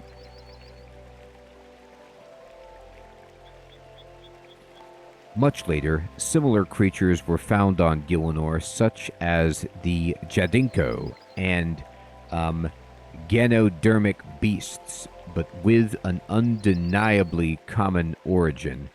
Oh god, my Jadinkos are dead at my farm. Were they perhaps the final products of a great experiment? Could the same hand have forged the blade that I wielded? On one dark world, teeming with all manner of fungi in its humid jungles and moist swamps, I met with a race of surprisingly intellectual mushrooms. See? This is what I'm talking about. You could be the traveler. You don't even have to be Guthix. You could just be some kind of whatever you want, whatever species you want, that has the ability to travel worlds. They lacked mobility but traveled and reproduced by dispersing spores that fused with the nervous system of local animals. I know, wouldn't it be cool, Diego? Of local animals, allowing them to control the host. Bonding with me in this way, I was able to communicate with the myceloids. Friendly though they were, it took much persuasion to convince the symbiotic parasites to detach from my brain upon taking root. Another world teemed with insects. A culture of winged invertebrates that bore some resemblance to the fairies of Xenaris. But the swarms were mindless and tirelessly industrious. The migration of these insects, which was achieved through an innate ability to teleport over short distances, also seemed to have a direct impact on the local climate for reasons I could not discern. This brings us to the moon of Xenaris, its dark, magical forests, giant fungi, and, as I discovered on a return visit, a network of fairy rings they had made from the world gate I'd placed there. The fairies of Xenaris, caretakers of the world below, obviously shared a common ancestry with the creatures I had encountered on the nature worlds. However, they were changed, transcendent, inextricably bound to the abundant magical energy of Gielinor in order to fulfill a specific purpose. The fairies are an embodiment of magic, their life force infused with anima. It is why they work so tirelessly to maintain Gielinor's weather and seasons, for the planet's equilibrium is intrinsic to their own well-being.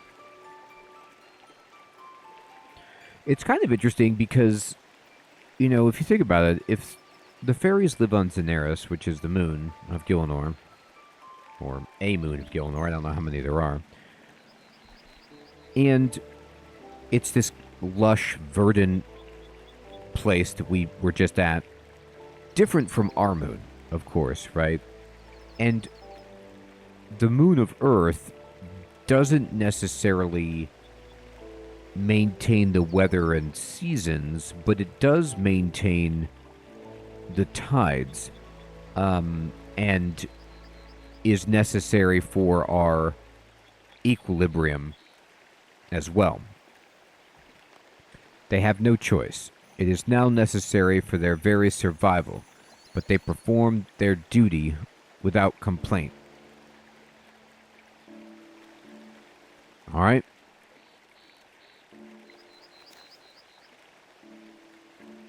Yeah, exactly, Diego. That would be sweet.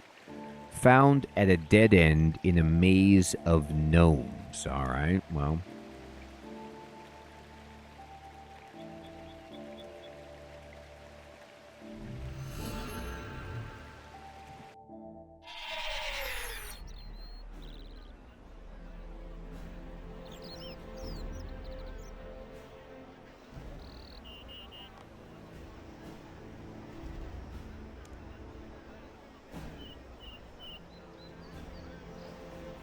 Hey, Timothy. Good evening, my friend. Doing great. Thanks for asking. I hope you're well. All right, we're going to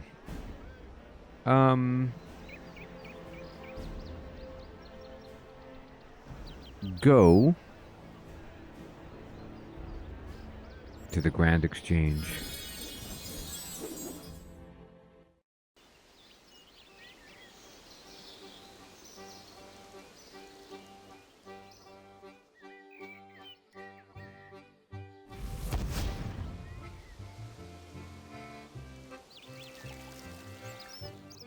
All right. Travel. I need to go.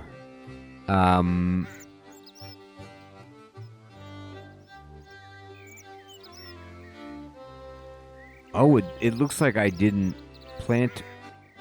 I haven't planted enough trees. This is fun. Okay. So here's the maze of gnomes. And I gotta talk to the boss about going into the maze.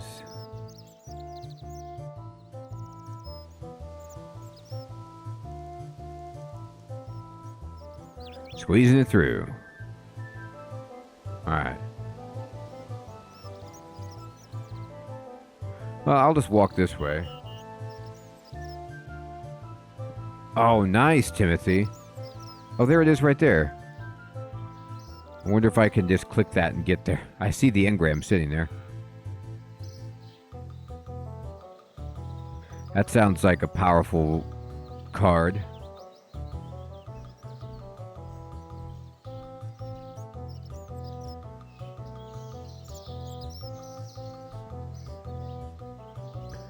I too have to, I love the feeling of getting a new graphics card.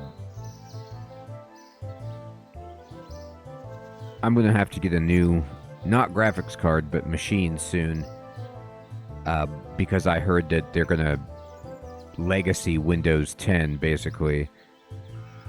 And I don't have 11, and I've been meaning to... I need to get another motherboard and processor anyway.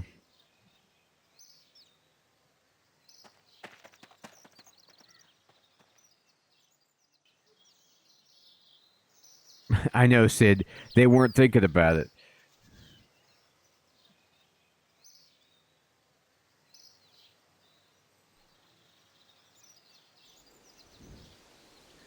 Yeah, I love Tom's Hardware. I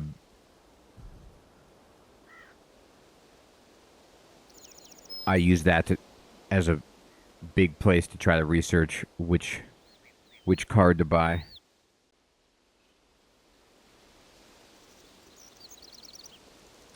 I have memory, not, I mean, like, you know, I might need new memory. I'll probably need a new onboard hard drive, but I can use my, you know, my SATAs or... There we go. My SSD's on my other card.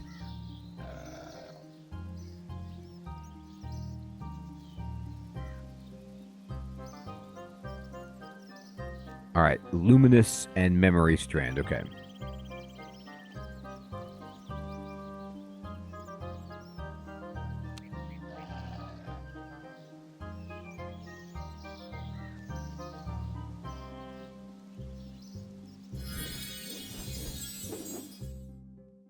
I should have the Luminous.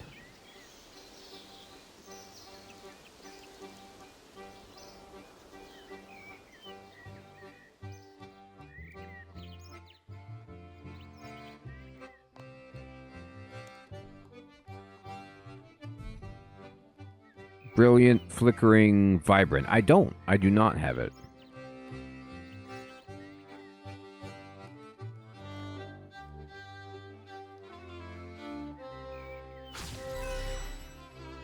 I am so with you, Timothy.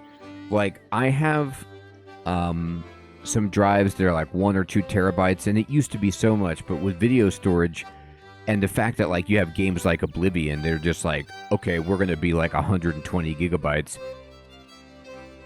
It's punishing.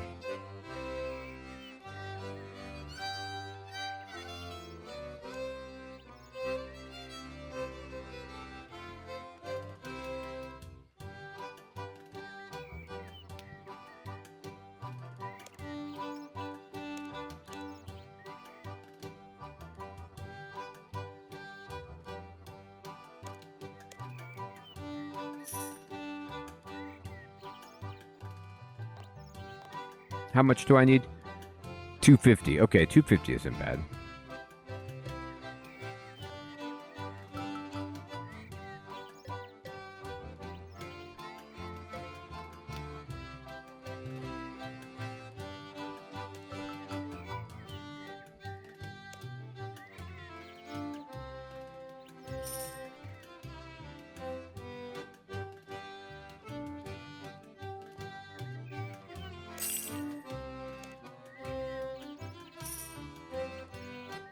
Nobody's selling it. Oh, disaster.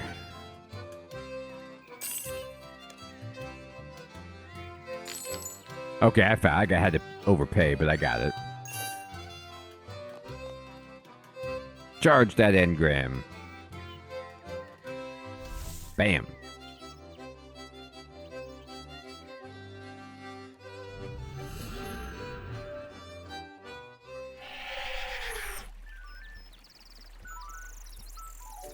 Yeah, I can't tell if I want to get more memory or not. I don't know if any of you guys know, like, but I have 32 gigabytes of memory, which seems fine, but I don't know if, you know, it's worth going to 64, like how important that is.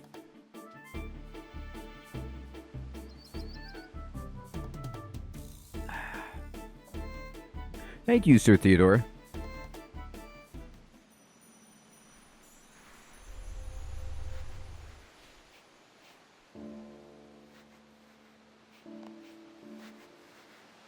I've charged this with divine energy and some memory strands. Could you please take a look at it?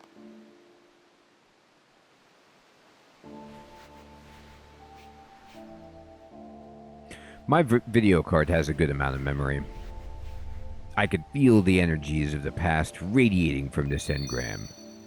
There we go. We're almost there.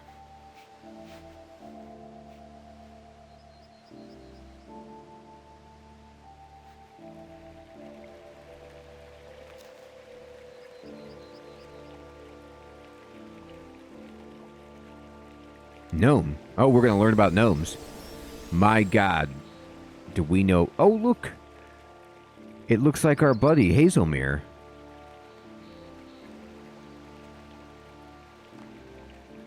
Argento. Oh, okay. Well, then, maybe not. Was the first of them, and it was the gnomes who found a proper home for him. Like all of his kind, he was planted when the Anima Mundi was so very strong. He was there at the start, the time of the first colonization, and while all else changed, he remained. When the gnomes deserted the surface, wandering and carving their way deep beneath the surface of this world, he remained. The gnomes left their camps behind them to be reclaimed by flora and fauna alike. The gods struck blow after blow against each other, rending, churning, and crushing the very rocks and soil of our homes. They almost destroyed our world, but he remained.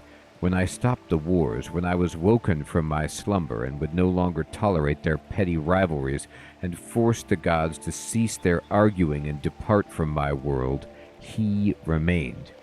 He was my friend. I had spent hours at a time sitting talking to him. He understood more about the Anima Mundi than almost anyone else, tapped into it as he was. Buildzoid, thank you, my friend. He felt every ebb and flow, every rise and fall like a pulse. So much time spent in conversation that I confided much in him. I shared my past as I could not with so many others. When the wars were done, I went again to see him, surprised to know he still survived. But the horrors he had lived through, the suffering he had witnessed, Such pain, such anguish.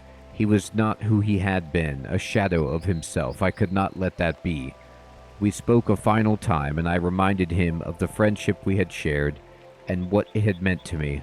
I whispered soothing words, calming conversation that restored at least his peace of mind. He smiled. Then I opened a channel to him and granted him a greater power that swelled his life energy. He would live long after I said goodbye to him, so that he might watch over the gnomes who had given him his home. As the power flowed through his spirit, the spark drew his color from him, leaving him unique among his kind, but that was not all it took from him. My gift also removed many of his memories, not least all of the pain and trauma the God Wars laid upon him. It also purged our time together from his mind, robbing us of the basis of our friendship, so much of our shared history. For Argento's sake, there was a price to pay, and this was it. I lost my friend, but took his suffering from him. Wow.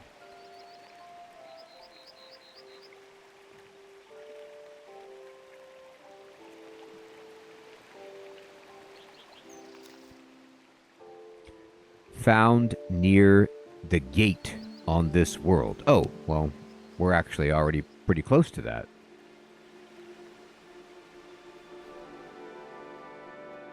It is heavy, Timothy.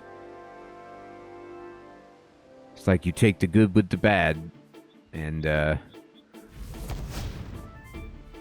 he definitely doesn't suffer anymore, but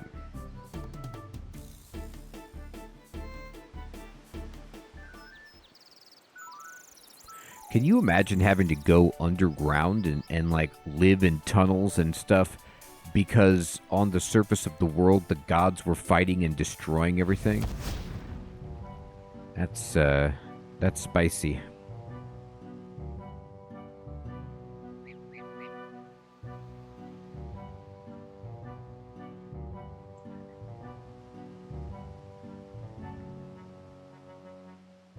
Oh wait, doesn't my ring teleport me there? It does.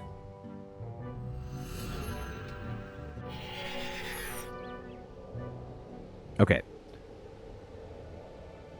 There it is. I see it.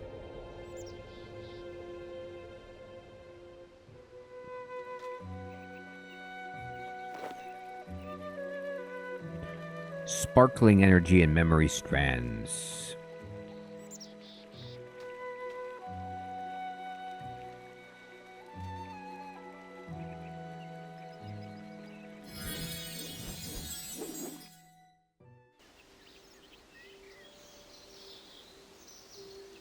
Nice, Sid.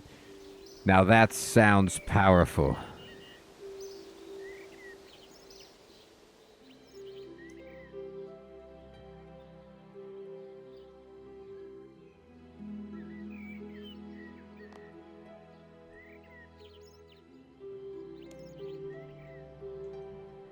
Nope, I ain't got no sparkling. Alright, so then how much do you need? You need 400.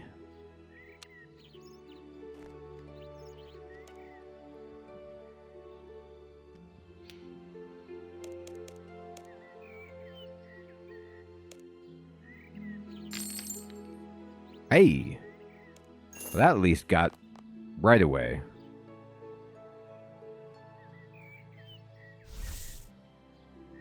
I charged it. Nickman, the lore is awesome. I've learned about the fairies. I've learned about the gnomes.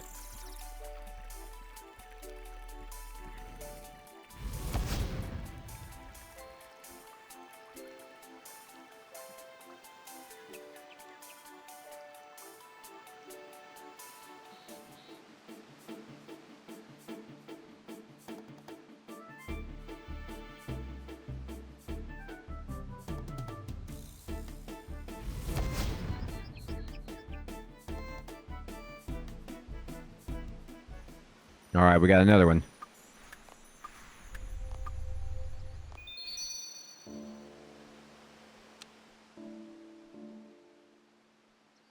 Yeah, way more fun, Nick, man.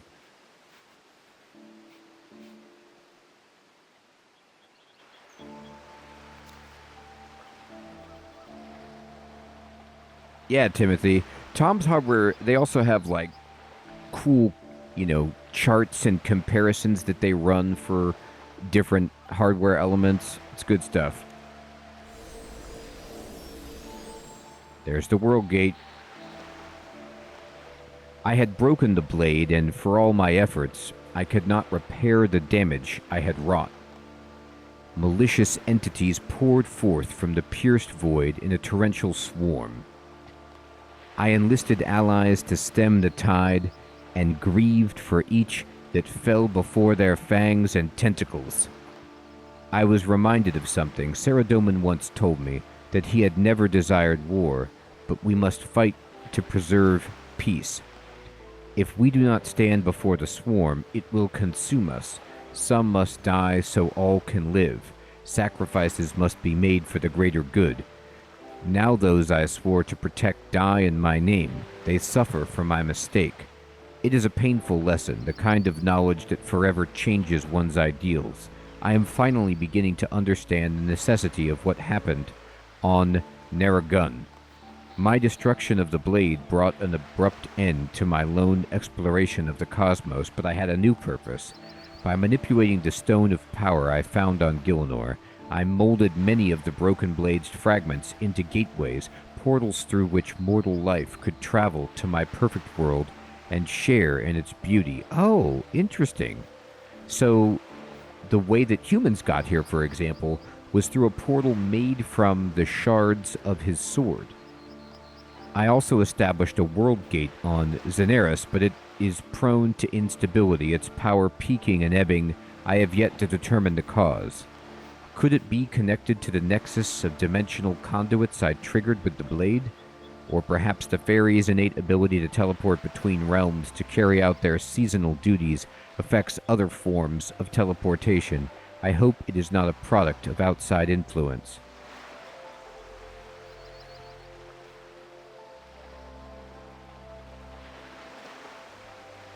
I am communing. Sweet. Well, look at this. We've restored 4 more plinths here, and our divination. Oh, cool, Sid. Thank you. And we are absolutely, positively, almost to level 80 divination, and we are at 78 out of 80 on woodcutting as well, so that's the kind of last one that we'd need to get to the next quest, which actually isn't too bad.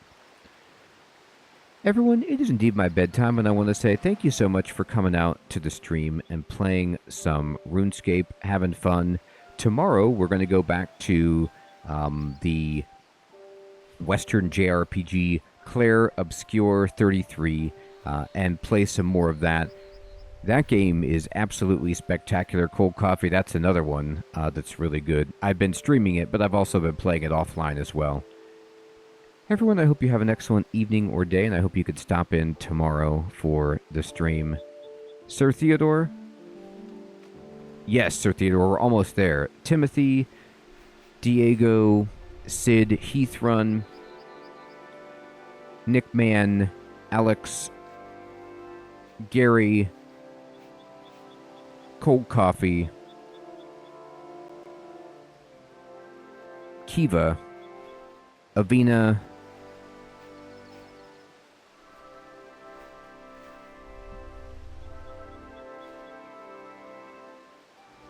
Shutter, Patrick. Take care, everyone. Have a great one. Grim, have a great night yourself, my friend.